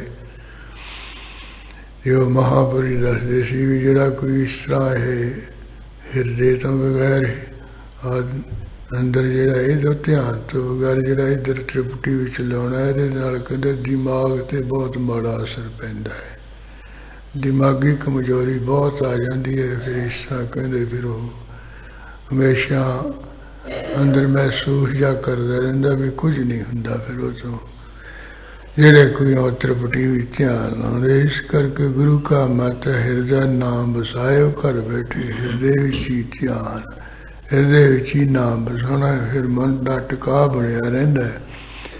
ਨਹੀਂ ਤਾਂ ਇਹਦੇ ਨਾਲ ਉਹ ਸੁਰ ਚਲਾਉਣ ਨਾਲ, ਗਰਮੈਸ਼ ਵਧਣ ਨਾਲ ਸਾਹ ਦਿਮਾਗ ਤੇ ਅਸਰ ਪੈਂਦਾ ਹੈ। ਹਮੇਸ਼ਾ ਇਹ ਕਮਜ਼ੋਰ ਮਹਿਸੂਸ ਕਰਦਾ, ਔਖਾ ਰਹਿੰਦਾ ਹੈ। ਸੁਨਕਾਰ ਸ੍ਰੀ ਗੁਰ ਕਾ ਉਪਦੇਸ਼ਾ, ਗੁਰੂ ਮਹਾਰਾਜ ਦਾ ਜਿਹੜਾ ਭਗਤੀ ਯੋਗ ਦਾ ਉਪਦੇਸ਼ ਸੁਣ ਕੇ ਹਾਥ ਜੋੜ ਦੁਐ ਕਹਿਤ ਨਰੇਸ਼ਾ, ਦੋਵੇਂ ਹੱਥ ਜੋੜ ਕੇ ਸ਼ਿਵ ਨਾਮ ਰਾਜਾ ਫੇਰ ਕਹਿਣ ਲੱਗਿਆ, ਮਨ ਨਿਰਮਲ ਕੇ ਮਾਰਗ ਦੋ। ਮਹਾਰਾਜ ਜਿਹੜੇ ਮਨ ਨੂੰ ਨਿਰਮਲ ਕਰਨ ਵਾਲੇ, ਉਜਣ ਵਾਲੇ ਕਰਨ ਵਾਲੇ ਦੋ ਰਸਤੇ ਤੁਸੀਂ ਦੱਸੇ ਹਨ। ਕਰਨਾ ਕਰ ਬਖਸ਼ਾਹ ਦੁਖ ਖੋ, ਮਹਾਰਾਜ ਕਿਰਪਾ ਕਰਕੇ ਮੈਨੂੰ ਤਾਂ ਇਹ ਦੋਵੇਂ ਬਖਸ਼ ਦਿਓ। ਇਹ ਦੋਵੇਂ ਰਸਤਿਆਂ ਨੂੰ ਮੈਂ ਚੰਗੀ ਤਰ੍ਹਾਂ ਸਮਝ ਲਾਇਆ ਤੇ ਅਮਲ ਕਰ ਲਵਾਂ। ਕਰਹੁ ਸਰਬ ਯਹ ਦੇਸ਼ ਨਿਹਾਲਾ, ਫਿਰ ਮਹਾਰਾਜ ਮੇਰਾ ਸਾਰਾ ਜਿਹੜਾ ਦੇਸ਼ ਹੈ ਇਹਨੂੰ ਵੀ ਨਿਹਾਲੋ, ਨਿਹਾਲ ਕਰੋ ਜੀ ਇਹ ਭਗਤੀ ਯੋਗ ਵਿੱਚ ਲਾ ਕੇ। ਤੁਮ ਸਮਾਨ ਨਹਿ ਆਨ ਕਿਰਪਾਲਾ, ਦਿਆਲੂ ਕਿਰਪਾਲੂ ਤੁਹਾਡੇ ਵਰਗਾ ਕੋਈ ਹੋਰ ਮਹਾਨ ਨਹੀਂ ਹੋਣਾ ਭਗਤੀ ਯੋਗ ਵਿੱਚ ਨਿਪੁੰਨ ਕਰਨ ਵਾਲਾ। ਹਮ ਕੋ ਅਬ ਕਿਰਤਾਰਥ ਕੀਜੈ, ਮਹਾਰਾਜ ਮੈਨੂੰ ਵੀ ਹੁਣ ਸਫਲ ਨਿਹਾਲ ਕਰ ਦਈਏ। ਸਰਬ ਦੇਸ਼ ਉਪਦੇਸ਼ਹਿ ਦੀਜੈ, ਸਾਰੇ ਦੇਸ਼ ਨੂੰ ਮਹਾਰਾਜ ਭਗਤੀ ਯੋਗ ਦਾ ਹੀ ਉਪਦੇਸ਼ ਦੇ ਦਈਏ, ਸਾਰਿਆਂ ਨੂੰ ਭਗਤੀ ਵਿੱਚ ਲਾ ਦਈਏ। ਪ੍ਰੇਮ ਬਿਨੈ ਸੰਬਾਨੀ ਸੁਨ ਬਾਨੀ ਸੁਨ ਕੈ, ਪ੍ਰੇਮ ਤੇ ਬਿਨਾਂ ਨਾਲ ਬੇਨਤੀ ਹੋਈ ਬਾਣੀ ਸੁਣ ਕੇ ਮਹਾਰਾਜ ਤੁਸੀਂ ਪਗ ਪਾਹੁਲ ਦੀਨੀ ਸਿੱਖ ਗੁਣ ਕੈ। ਇਹ ਸਾਥੋਂ ਇਹਨੇ ਸਿੱਖਿਆ ਲੈਣੀ ਹੈ, ਸਿੱਖ ਵੀ ਇਹ ਸਿੱਖਿਆ ਲੈਣ ਵਾਲਾ ਹੈ, ਵਿਚਾਰ ਕੇ ਚਰਨਾਂ ਦੀ ਪੌਲ ਬਖਸ਼ ਦਿੱਤੀ ਹੈ। ਧਰਮਸਾਲ ਮਹਿ ਕੀਨ ਬਸੇਰਾ, ਫਿਰ ਗੁਰੂ ਮਹਾਰਾਜ ਨੇ ਧਰਮਸ਼ਾਲਾ ਦੇ ਵਿੱਚ ਹੀ ਕੁਝ ਸਮਾਂ ਨਿਵਾਸ ਰੱਖਿਆ ਹੈ। ਸਰਬ ਦੇਸ਼ ਹੋਵਤ ਭਾਚੇਰਾ, ਨਾਏ ਰਾਜੇ ਦਾ ਇਲਾਕਾ ਸੀ, ਸਾਰਾ ਗੁਰੂ ਨਾਨਕ ਸਾਹਿਬ ਦਾ ਸੇਵਕ ਬਣ ਗਿਆ, ਸਿੱਖ ਸਜ ਗਿਆ। ਭੂਪਤ ਯੋਗ ਦੇਨ ਕੇ ਕਾਜਾ, ਜਿਹੜਾ ਇਹ ਰਾਜਾ ਇਹਨੂੰ ਕਹਿੰਦੇ ਹਠ ਯੋਗ ਜਿਹੜਾ ਸੀ ਨਾ, ਉਹਨੂੰ ਕਹਿੰਦੇ ਹੋਰ ਉਪਦੇਸ਼ ਦੇਣ ਵਾਸਤੇ। ਪ੍ਰਾਣ ਸੰਗਲੀ ਗ੍ਰੰਥ ਸੋ ਸਾਜਾ, ਗੁਰੂ ਨਾਨਕ ਸਾਹਿਬ ਜੀ ਨੇ ਪ੍ਰਾਣ ਸੰਗਲੀ ਨਾਮ ਦਾ ਇੱਕ ਗ੍ਰੰਥ ਸਜਾਇਆ ਬਣਾਇਆ ਹੈ। 113 ਸਤਿਆਏ ਬਖਾਨੇ, ਉਹ ਪ੍ਰਾਣ ਸੰਗਲੀ ਪੁਸਤਕ ਵਿੱਚ 113 ਧਿਆਨ ਕਥਨ ਕੀਤੇ ਹਨ। ਜਾਹੇ ਪੜ ਯੋਗ ਕਲਾ ਸਭ ਜਾਣੇ, ਇਸ ਪ੍ਰਾਣ ਸੰਗਲੀ ਗ੍ਰੰਥ ਨੂੰ ਪੜ੍ਹ ਕੇ ਯੋਗ ਦੀਆਂ ਜਿਹੜੀਆਂ ਤਰ੍ਹਾਂ ਤਰ੍ਹਾਂ ਦੀਆਂ ਕਲਾ ਜੁਗਤੀਆਂ ਹਨ ਜਾਂ ਸ਼ਕਤੀਆਂ ਨੂੰ ਮਨੁੱਖ ਜਾਣ ਸਕਦਾ ਹੈ। ਹੁਣ ਵੀ ਆ ਪ੍ਰਾਣ ਸੰਗਲੀ ਪੁਸਤਕ ਸ੍ਰੀ ਅੰਮ੍ਰਿਤਸਰ ਸਾਹਿਬ ਤੋਂ ਮਿਲ ਜਾਂਦਾ ਹੈ, ਪਰ ਇਹਦੀਆਂ ਜਿਹੜੀਆਂ ਕਲਾਈਆਂ ਕਿਰਿਆ ਬਹੁਤ ਕਠਿਨੀ ਹੀ ਹੈ। ਗੁਰੂ ਕੇ ਸਿੱਖ ਨੂੰ ਇੱਧਰ ਨਹੀਂ ਪ੍ਰਵਿਰਤ ਹੋਣਾ ਚਾਹੀਦਾ। ਭਗਤੀ ਯੋਗ ਹੀ ਮਹਾਰਾਜ ਨੇ ਦੱਸਿਆ ਇਹਦੇ ਵਿੱਚ ਹੀ ਲੱਗੇ ਰਹਿਣਾ ਚਾਹੀਦਾ, ਸਭ ਤੋਂ ਸੌਖਾ ਢੰਗ ਹੈ। ਦੇ ਕਰ ਸੋ ਸੌਂਪਿਓ ਅਵਨੀਪਾ, ਗੁਰੂ ਮਹਾਰਾਜ ਨੇ ਉਹ ਪ੍ਰਾਣ ਸੰਗਲੀ ਪੁਸਤਕ ਦੇ ਇਹਨੂੰ ਬਖਸ਼ ਦਿੱਤੀ ਹੈ। ਪੁਨ ਬੋਲੇ ਪੁਨ ਬੇਦੀ ਕੁਲ ਦੀਪਾ, ਇਹ ਵੇਦੀਆਂ ਦੇ ਕੁਲ ਦੇ ਦੀਵਾ ਨੂੰ ਪ੍ਰਕਾਸ਼ ਰੂਪ ਸਤਿਗੁਰੂ ਜੀ ਬੋਲੇ ਹਨ। ਜਬ ਸਿੱਖ ਕੋ ਆਵੈ ਹਮ ਦੇਸ਼ੂ, ਮਹਾਰਾਜ ਕਹਿੰਦੇ ਜਦੋਂ ਸਾਡਾ ਕੋਈ ਸੁੱਖ ਇੱਧਰੋਂ ਪੰਜਾਬ ਵੱਲੋਂ ਤੇਰੇ ਦੇਸ਼ ਵਿੱਚ ਹੀ ਆਇਆ, ਤੇਰੇ ਆ ਰਾਜਧਾਨੀ ਵਿੱਚ ਹੀ ਆਇਆ ਸਾਡਾ ਸਿੱਖ, ਜਾਚੈ ਤੁਮ ਪਹਿ ਦੇਹ ਨਰੇਸ਼ੂ, ਜਦੋਂ ਵੀ ਉਹ ਆ ਕੇ ਸਾਡਾ ਸਿੱਖ ਪ੍ਰਾਣ ਸੰਗਲੀ ਪੁਸਤਕ ਮੰਗੇ ਤੇ ਤਦੋਂ ਹੈ ਰਾਜਨ ਤੂੰ ਆਪਣੀ ਸੰਤਾਨ ਨੂੰ ਕਹਿ ਜਾਣਾ ਹੈ ਇਹ ਪੁਸਤਕ ਵੀ ਇਹ ਦੇ ਦੇਵੇ ਸਾਡੇ ਸਿੱਖ ਨੂੰ। ਇਹ ਗੁਰੂ ਅਰਜਨ ਦੇਵ ਮਹਾਰਾਜ ਜੀ ਨੇ ਸਿੱਖ ਭੇਜ ਕੇ ਪ੍ਰਾਣ ਸੰਗਲੀ ਪੁਸਤਕ ਮੰਗਾਈ ਸੀ। ਤੇ ਉਹ ਸਾਰਾ ਕੁਝ ਦੇਖ ਦੁੱਖ ਕੇ ਪੜ੍ਹ ਪੁੜ ਕੇ ਫਿਰ ਉਹਨੂੰ ਦੁੱਖ ਭੰਜਨੀ ਬੇਰੀ ਵਾਲੇ ਜਲ ਵਿੱਚ ਹੀ ਪ੍ਰਵਾਹ ਕਰ ਦਿੱਤਾ ਸੀ। देख लिया सी भी कलयुग का भयानक समय हठ जोग दियां क्रियावां औखियां सिक्खे पढ़ लगे इधर लग गए फिर तो ये कुछ करन जोगे नहीं रहणगे जिस करके फिर महाराज ने वो सिर दिती सी ते श्री गुरु ग्रंथ साहिब दे विच प्राण संगली पुस्तक दा कोई भी जिहड़ा कोई जोग दी कलाप जिन्हें बिल्कुल नहीं लिखाई सो एक साधु ने उन्हें कढ़ लिया सी इस करके वो पुस्तक की छपी मिलती है ਉਹਦੇ ਵਿੱਚ जोग ਦੇ साधन लिखे पे चिरंकाल पुन कीन बसेरा फिर बहुत समय तक महाराज ने इत्थे निवास करी रखिया भयो सुदेश निहाल कनेरा जिन्ना एरा इलाका सी सारा बहुते तो बहुता नजरी नजर निहाल हो गया है भगत जोग हठ योग सो दो ਜਿਹੜਾ ਭਗਤੀ ਯੋਗ ਹੈ ਭਗਤੀ ਦੁਆਰਾ ਪਰਮੇਸ਼ਰ ਵਿੱਚ ਜੁੜੇ ਰਹਿਣਾ ਦੂਜਾ ਜਿਹੜਾ ਹਠ ਯੋਗ ਹੈ ਉਹ ਸਾਸਾਂ ਦੁਆਰਾ ਦਸਵੇਂ ਦੁਆਰ ਵਿੱਚ ਪ੍ਰਾਣ ਜਾਣੇ ਠਰਾਣੇ ਉਤਾਰਨੇ फिर वो त्रिपटी नूं खोलना फिर वो नाद बाजे बजने परम जोत दे दर्शन करने जिहड़ा ऐसा कोई हठ योग है किए प्रपाक भूप मन सो राजा ने दोवें अपने मन विच पक्के कर ले धारण कर ले सिखी प्रगटी देश मझारे हाँ गुरु नानक दी जिहड़ी सिक्खी है उस सिंगला दीप दे इलाके विच हर पासे फैल गई है श्री सतगुर को जाप उचारे सब गुरु महाराज का बख्शिया है गुरु मंत्र मूल मंत्र ही जपदे भाषिव नाभ अदक परतापा ईश्वरा महाराज दे जान करके सिक्खी फैलन करके शिवनाव दा भी बड़ा भारी इलाके विच तेज प्रताप होया अपन आप सब रिप भै खापा अपने आप ही सारे बैरियां ने जिहड़ा भै खत्म हो गया निर्भय हो गया निडर हो गया सब राजे तो आपे ही डरन लग पे हन धर्मशाल मह देग विशाल ते जिहड़ी धर्म दी जगह बनी है जिन्हों अजकल असी गुरुद्वारा कहने उस धर्मशाला दे विच गुरु का लंगर बहुत करवावे है सतगुरु कृपाल दयालु कृपालु कह कह के सिख संगतां दे छकण वास्ते बहुत खुला लंगर ही तैयार करवाउंदे हन मन 21 जह लोन मिलाए इन्ना कहंदे उत्थे इकट्ठ हुंदा है लंगर दे विच 21 मन जिहड़ा लूण है वो तरह तरह दे सब्जियां दालां विच मिलाया जांदा है ए तो आहार हो हिसाब खाहे इन्ना कहंदे लूण वाला भोजन तैयार हुंदा सब छकदे की मन लूण लग जांदा है संत रेन एह मन है कैसा प्रेम सिंह श्रोते ने पुछया है संत रेन कवि जिहड़ा तुसीं 21 मन लूण दी गल कीती है कहंदे जिहड़ा मन है वो किस तरह दा है इधर तो है ना भी वो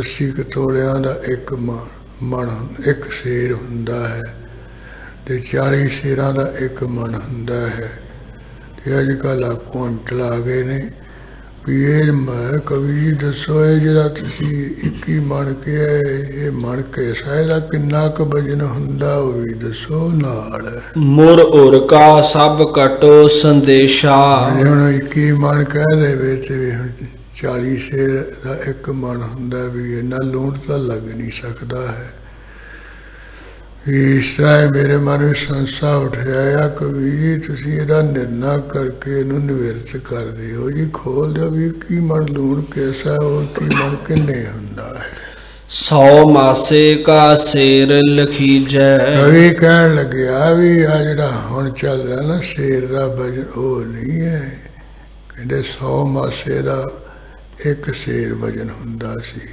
हुण 12 क मासे का तोला हुंदा है इस तरह वो 100 मासा बनया समझ लो 85 ग्राम एक शेर बनता है 85 ग्राम बनता है एक मन का हम इधर ये हिसाब लाइए उधर एक मन हो गया इधर 85 ग्राम होया उस हिसाब न 85 ग्राम ला लो 21 मन बन गया तो किन्ने क बनता है सिर्फ 5-7 किलो बनूंगा। एक मन 40 शेर जनीजै। इस तरह एक मन कहते 40 शेर दा जान लईए। लंगर वरतै कीर्तन होवै। लंगर वरतै ते कथा कीर्तन हुंदा। अजकल हुण जे होले महल्ले ते जाइए थां गुरु के लंगर लगे है। लखां दी तादाद विच गुरु नानक साहब दी अरगी धरती समੁੱਚਾ खालसा पंथ इकट्ठा हुंदा है। उस हिसाब नाल तां कुछ भी नहीं है, इदों भी वध लग जांदा है इत्थे। जो बहु जंतन कल मल खोवै। जो बहुत ही जीवां दे पापां नूं खो रहा है। दिन प्रत चलन चहत जग तेशा। हमारा हमेशा भी हुण इथों अगे चले जाइए चाहना करदे रहिंदे। कर है भाओ बहु रखे नरेशा। राजा बहुता प्रेम प्यार दे बचन करके गुरु महाराज नूं बेनतियां करके फिर रख लैंदा है। परी प्रपक सिखी की रीता।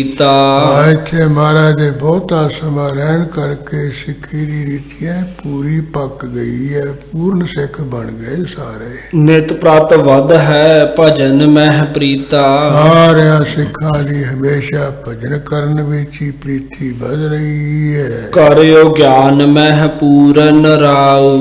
राजे शिव नाम नूं तां पूर्ण ज्ञानवान महाराज ने बना देना कीता है। श्री नानक जी दयाल सुभाऊ। क्योंकि गुरु नानक साहब का जिहड़ा सुभाव बड़ा दयालु कृपालु है। बहुरो सतगुर कीन त्यारी। फिर सतगुरु ने इथों सिंगला दीप राजे पासों चलण की तैयारी करी लई है। चहत न बिछरियो नृप ब्रहो भारी। राजे नूं महाराज दे विछोड़े करके भारी दुख है। बिछड़िया नहीं चाहता, बखरिया नहीं होया चाहता। कह गुर तुमरो पूर्व बेका।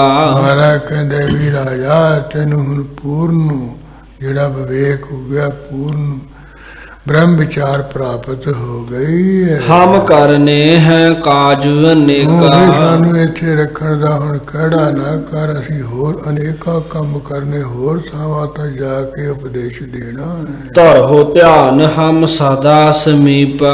असीं कोई दूर नहीं है, तू ध्यान तर असीं तेरे कोल ही है, हाजिर नाजिर ही है। अस सुन गद गद भाव नीपा। यह वचन सुन के राजा गद गद हो गया, गला रुक गया बराग विच आके। सर्व प्रकार दीन तह धीरा।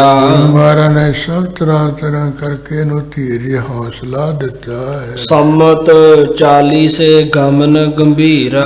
गुरु महाराज चले हन उस वेले आप जी की उम्र 40 सालां दी है सी। दोहरा चले सुतिरिया राज मह। सिंगला दीप तो फिर जिथे इस्त्रियां दा राज भाग है उधर नु महाराज चले। गुरु नानक गत दैन। गुरु नानक साहब सब नूं मुक्ति देण वाले दाते हन। बैठे एक उपबन बिखै। और बार बार एक बाग बगीचे जा बैठे ने। मरदाना सो बैन। मरदाने दे साथ बचन कहा है। चौपई हे मरदाना तंत बजावह। भाई मरदाना तू रबाब तार बाला बजा। निरंकार का जस तुम गावह। रबाब बजा के निराकार श्री वाहिगुरु दा जस गायन कर। जबै रबाब बजा गुर पाही। भाई दे मरदाने दे महाराज ने जदों कहा, जदों इहदे वल्लों रबाब कहंदे बजन लग पिया। सुनत तिया सब ही चल आही। शहर दियां इस्त्रियां सुन के उधर नूं आईयां जथा बन के। देख दर्श मन शांति पाई। मास महाराज दे दर्शनां दी ऐसी कला वरती है, सबने दर्शन करके मन की शांति हासिल कर लई है। रानी को तब जाए सुनाई। जिहड़ी इन्हां दी रानी सी मुखी सी उन्होंने जाके सुनाया इन्होंने। भेटा ले रानी तब आई। उत्थों दी जिहड़ी रानी है वो भेटा लेके आ पहुंची है। श्री सतगुर चरणन सिर नाई। गुरु महाराज दे चरना ते आके सिर नवाया उसने। बिनती भन कर पाहुल लीनी। बेनती कीती है महाराज चरना दी पहुल दियो, त्यों ले लई इसने। सभी देश मह सिखी कीनी। ਸਾਰੇ ਦੇਸ਼ ਦੇ ਵਿੱਚ ਇਸ ਤਰ੍ਹਾਂ ਸਿੱਖੀ ਪ੍ਰਵਰਤ ਕੀਤੀ, ਸਿੱਖ ਸਜ ਗਈ ਹੈ। ਤਹ ਤੇ ਚੱਲੇ ਸੋ ਜੰਗਲ ਮਾਹੀ, ਉੱਥੋਂ ਮਹਾਰਾਜ ਜਿੱਥੇ ਜੰਗਲ ਦਾ ਇਲਾਕਾ ਹੈ ਗਿਆ ਬਣ ਉਧਰ ਨੂੰ ਚੱਲ ਪਏ। ਕੌਡਾ ਰਾਕਸ਼ ਮਿਲਿਓ ਤਾਹੀ, ਉਹ ਕੌਡਾ ਰਾਖ ਜੰਗਲ ਵਿੱਚ ਰਹਿ ਰਿਹਾ ਸੀ, ਉਹਨੂੰ ਜਾ ਮਿਲੇ ਹਨ। ਤਿਸ ਕੋ ਭੀ ਗੁਰ ਮੁਕਤ ਕਰਾਇਓ। ਥੋੜੇ ਵਿੱਚ ਹੀ ਇੱਥੇ ਕਵੀ ਕਹਿ ਰਿਹਾ, ਬਹੁਤਾ ਪ੍ਰਸੰਗ ਨਹੀਂ ਖੋਲਿਆ, ਕਹਿੰਦੇ ਉਹਨੂੰ ਵੀ ਮਹਾਰਾਜ ਨੇ ਸ਼ਰਾਪ ਤੋਂ ਬਖਸ਼ ਦਿੱਤਾ ਹੈ। ਆਗੇ ਚੱਲ ਸਾਗਰ ਪੁਨ ਆਇਓ, ਅੱਗੇ ਜਿਹੜਾ ਚੱਲੇ ਹਨ ਤੇ ਸਮੁੰਦਰ ਦਾ ਕਿਨਾਰਾ ਆ ਗਿਆ। 35 ਕੋਸ ਮੱਛ ਵਿਸਥਾਰਾ, ਆਓ ਸਮੁੰਦਰ ਦੇ ਵਿੱਚ 35 ਕੋਹਾਂ ਦੇ ਆਕਾਰ ਦਾ ਲੰਬਾਈ ਵਿੱਚ ਇੱਕ ਮੱਛ ਹੈ ਸੀ, ਸਰਾਪਿਆ ਹੋਇਆ ਜਨਕ ਸਮੇਂ ਦਾ। ਪੀਠ ਤਾਹਿ ਕੀ ਚੜੇ ਉਦਾਰਾ, ਸੇਠ ਦਾਤੇ ਸਤਿਗੁਰੂ ਨੂੰ ਬਖਸ਼ਣ ਵਾਲ ਮੁਕਤ ਕਰਨ ਵਾਸਤੇ ਉਹਦੇ ਪਿੱਠ ਤੇ ਚੜ ਕੇ ਚੱਲ ਪਏ ਨੇ। ਜਾਏ ਸੀਸ ਪਰ ਕੀਨੋ ਡੇਰਾ, ਉਹਦੇ ਸਿਰ ਦੇ ਉੱਪਰ ਜਾ ਕੇ ਮਹਾਰਾਜ ਨੇ ਟਿਕਾਣਾ ਕਰ ਲਿਆ, ਬੈਠ ਗਏ।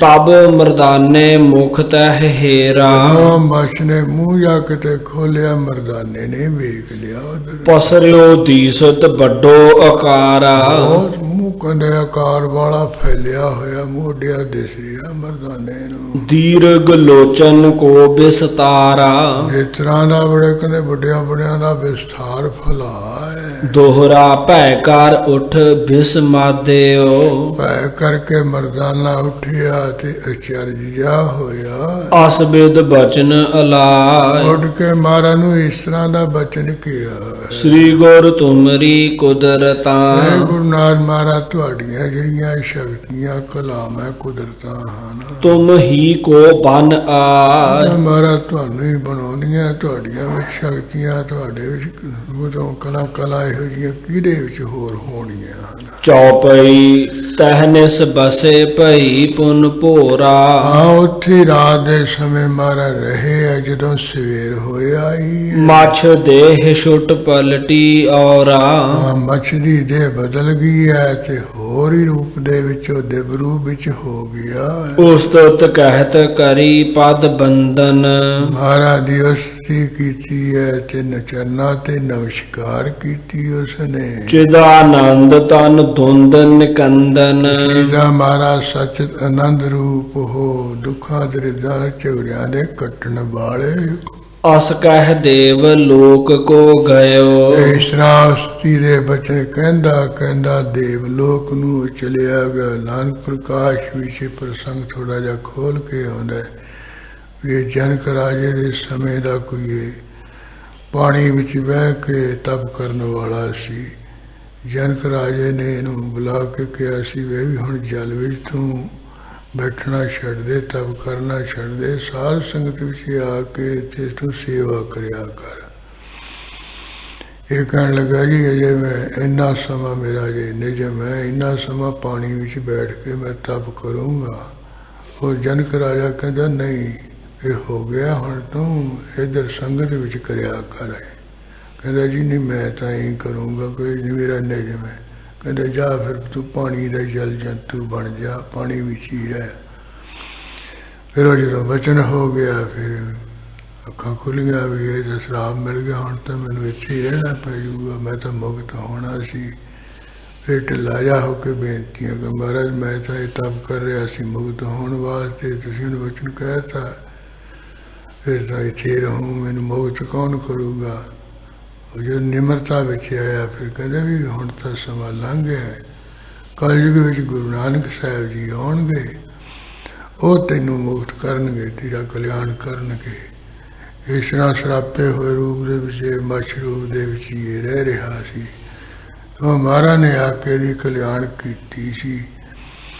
ਉਹ ਪਿਛਲੇ ਜਨਮ ਦੇ ਵਿੱਚ ਸਰਾਪਿਆ ਹੋਇਆ ਸੀ, ਇੱਕ ਤਪ ਕਰਨ ਵਾਲਾ। 84 ਤੇ ਛੂਟਤ ਭਇਓ, ਅੱਲਾ 84 ਲੱਖ ਜੋਨੀ ਤੋਂ ਇਹ ਛੁਟਕਾਰਾ ਪਾ ਗਿਆ, ਮੁਕਤ ਹੋ ਗਿਆ। ਬਹੁਰ ਆਗੇ ਕੀਨ ਪਿਆਨਾ, ਇਹਨੂੰ ਮੁਕਤ ਕਰਕੇ ਸਤਿਗੁਰੂ ਨੇ ਅੱਗੇ ਚੱਲਣਾ ਕੀਤਾ। ਚਲਤੇ ਮਗ ਬੋਲਿਓ ਮਰਦਾਨਾ, ਰਸਤੇ ਵਿੱਚ ਚਲਦਿਆਂ ਚਲਦਾਨਾ ਮਰਦਾਨਾ ਰਹਿ ਨਾ ਸਕਿਆ, ਬੋਲ ਉੱਠਿਆ ਹੈ, ਹੇ ਸਤਿਗੁਰ ਬਹੁ ਵੱਡੀ ਬਲਾਏ। ਐ ਸਤਿਗੁਰੂ ਗੁਰੂ ਨਾਨਕ ਸਾਹਿਬ ਕੀ ਆਖਾਂ ਜਿੱਥੇ ਬੜੀਆਂ ਬੜੀਆਂ ਬਲਾਵਾਂ ਹਨ। ਦੌਰਤ ਆਏ ਯਮ ਹੈ ਆਪ ਖਾਏ। ਹਮਾਰਾ ਸਾਹਮਣੇ ਦੌੜਦੀ ਆ ਰਹੀ ਹੈ ਬੜੀ ਤਕੜੀ ਬਲਾ, ਸਾਨੂੰ ਤਾਂ ਖਾਜੂ ਇਸ ਤਰ੍ਹਾਂ ਹੜੱਪ ਕਰ ਜੂਗੀ। ਸਤਿਗੁਰ ਕਹੈ ਮਤ ਡਰ ਮਰਦਾਨਾ। ਮਹਾਰਾਜ ਕਹਿੰਦੇ ਮਰਦਾਨੇ ਮਤਾ ਕੋਈ ਡਰ ਪੈ ਕਰ। ਯਹ ਕਲ ਡਾਇਨ ਤੁਮ ਲਿਹੁ ਜਾਨਾ। ਇਹ ਤਾਂ ਵੀ ਨਾਰਦ ਦੇ ਘਲ ਵਾਲੀ ਜਿਹੜੀ ਕਲਾ ਹੈ ਨਾ, ਉਹ ਤੂੰ ਜਾਣ ਲਾ ਵੀ ਉਹ ਆਈ ਹੈ ਨਾਰਦ ਦੇ ਘਰ ਵਾਲੀ ਕਲਾ ਇਸਤਰੀ। ਅਸ ਕਹਿ ਬਾਲਾ ਕੋ ਪੁੰਨ ਕਹਿਓ। ਇਸ ਤਰ੍ਹਾਂ ਮਰਦਾਨੇ ਨੂੰ ਕਹਿ ਕੇ ਫਿਰ ਭਾਈ ਬਾਲਾ ਜੀ ਨੂੰ ਸਤਿਗੁਰੂ ਜੀ ਨੇ ਕਹਿ ਦਿੱਤਾ ਹੈ। ਡੰਡਾ ਲੈ ਇਸ ਤੁੰਡ ਹਨਿਓ। ਮਹਾਰਾਜ ਕਹਿੰਦੇ ਵੀ ਭਾਈ ਬਾਲਾ ਡੰਡਾ ਜਾ ਲੈ ਕੇ ਤੇ ਮੂੰਹ ਤੇ ਮਾਰ।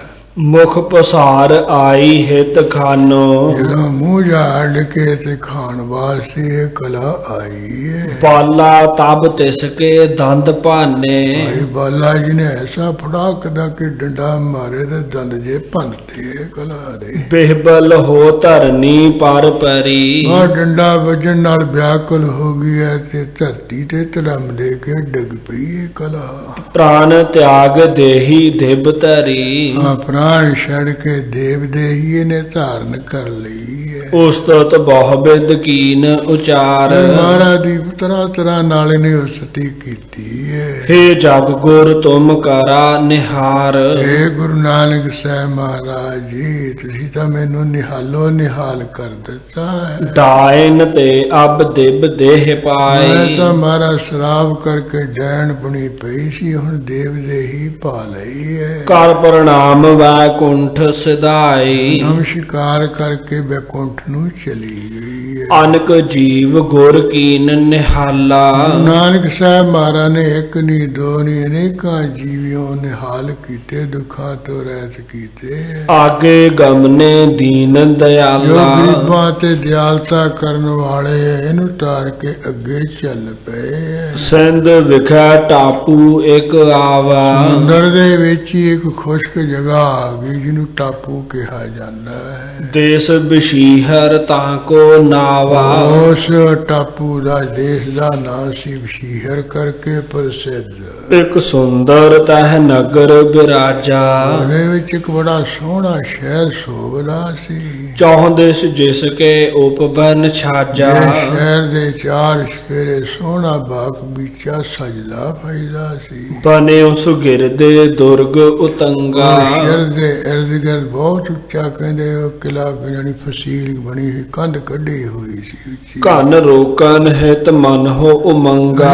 ਕਹਿੰਦੇ ਉਹ ਫਸੀਲ ਉੱਚੀ ਆ, ਮਾਨੋ ਬਦਲ ਰੋਕਣ ਦੇ ਮਨ ਵਿੱਚ ਉਹਨਾਂ ਦੇ ਚਾਹਨਾ ਹੈ ਵੀ ਅਸੀਂ ਬਦਲਾਂ ਨੂੰ ਗਾਹ ਨਹੀਂ ਲੱਗਣ ਦੇਣਾ, ਇੰਨੀ ਕੰਧ ਉੱਚੀ ਆ। ਸੁਦਰ ਸੈਨ ਤਹ ਹੋਤੋ ਨਿਰਪਾਲਾ।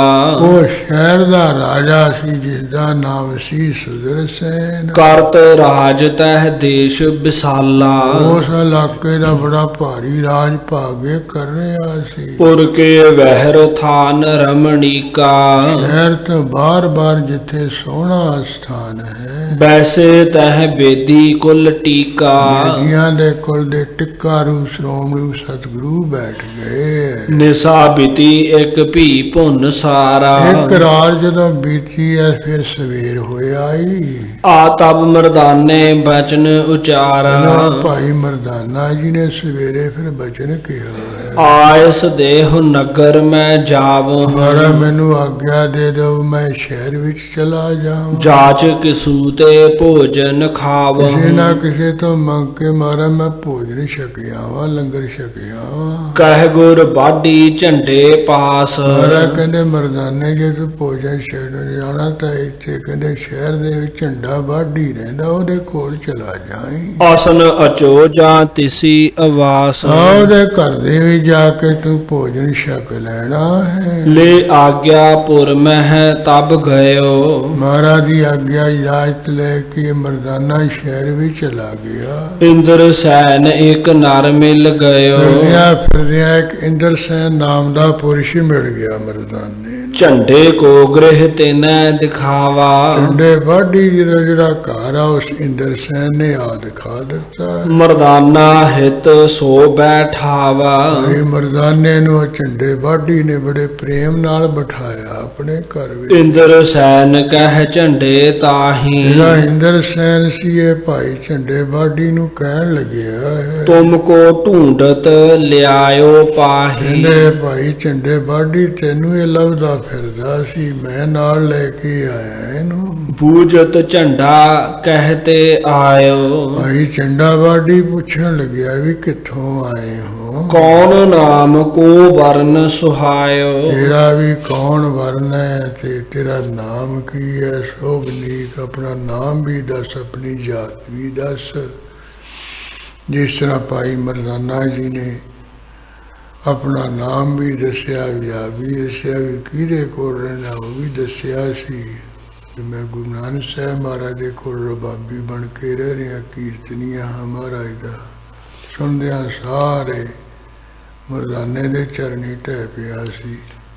ਫਿਰ ਮਹਾਰਾਜ ਦੇ ਜਿਵੇਂ ਦਰਸ਼ਨ ਦੀਦਾਰ ਕਰਨ ਲਈ ਚੱਲ ਕੇ ਆਇਆ ਸੀ, ਉਹ ਅਗਲੇ ਅਧਿਆਇ ਵਿੱਚ, ਅਗਲੇ ਮੰਦਰ ਦੇ ਵਿੱਚ ਇਹ ਸਾਰਾ ਪ੍ਰਸੰਗ ਕਵੀ ਜੀ ਨੇ ਬਿਆਨ ਕੀਤਾ ਹੈ। ਉਹ ਆਪਾਂ ਕੱਲ ਨੂੰ ਹੀ ਸਾਰਾ ਪੜਾਵਾਂਗੇ ਜੀ। ਇੰਦਰ ਸੈਨ ਕਹਿ ਝੰਡੇ ਤਾਹੀ। ਤੁਮ ਕੋ ਢੂੰਡਤ ਲਿਆਇਓ ਪਾਹੀ। ਬੂਝਤ ਝੰਡਾ ਕਹਿਤੇ ਆਇਓ। ਕੌਣ ਨਾਮ ਕੋ ਵਰਨ ਸੁਹਾਇਓ। ਨਿਤ ਸ੍ਰੀ ਗੁਰਪੁਰਬ ਪ੍ਰਕਾਸ਼ ਗ੍ਰੰਥੇ। ਪ੍ਰਥਮ ਮਹੱਲੇ ਰਾਜਾ ਸ਼ਿਵ ਨਾਭ ਸੇ ਵਿਦਾ ਹੋਨ ਪ੍ਰਸੰਗ ਵਰਣਨ। ਨਾਮ ਖਟ ਤ੍ਰਿੰਸਤੀ ਮੰਦਰ ਹੈ। ਵਾਹਿਗੁਰੂ ਜੀ ਕਾ ਖਾਲਸਾ, ਵਾਹਿਗੁਰੂ ਜੀ ਕੀ ਫਤਿਹ। ਹੇ ਆਚੁਤ ਹੈ ਪਾਰ ਬ੍ਰਹਮ ਅਵਨਾਸੀ ਅਗਨਾਸ। ਹੇ ਪੂਰਨ ਹੈ ਸਰਵਮੈ ਦੁਖ ਭੰਜਨ ਗੁਣ ਸਾਸ। ਹੇ ਸੰਗੀ ਹੈ ਨਿਰੰਕਾਰ, ਹੇ ਨਿਰਗੁਣ ਸਭ ਠੇਰ। ਹੇ ਗੋਬਿੰਦ ਹੈ ਗੁਣ ਨਿਧਾਨ, ਜੰ ਕੇ ਸਦਾ ਹੋਵੇ। हे अपरंपर हर हरे, है पी होवन हार। हे संतां का सदा संग, निराराय आधार। हे ठाकुर हों दासरो, न निर्गुण गुण नहीं कोय। नानक दीजै नाम दान, रखो ही पर। आए प्रभ शरणागति, कृपा निध ध्यान। एक अखर हर मन वसत, नानक होत निहाल। वाहिगुरु नाम जहारे है, चढ़े सो चरे पार। जो सरदा कर सेवंदे, गुरु पारे उतारन हार। जो सरदा कर सेवंदे, गुरु पारे उतारन। तुम ठाकुर तुम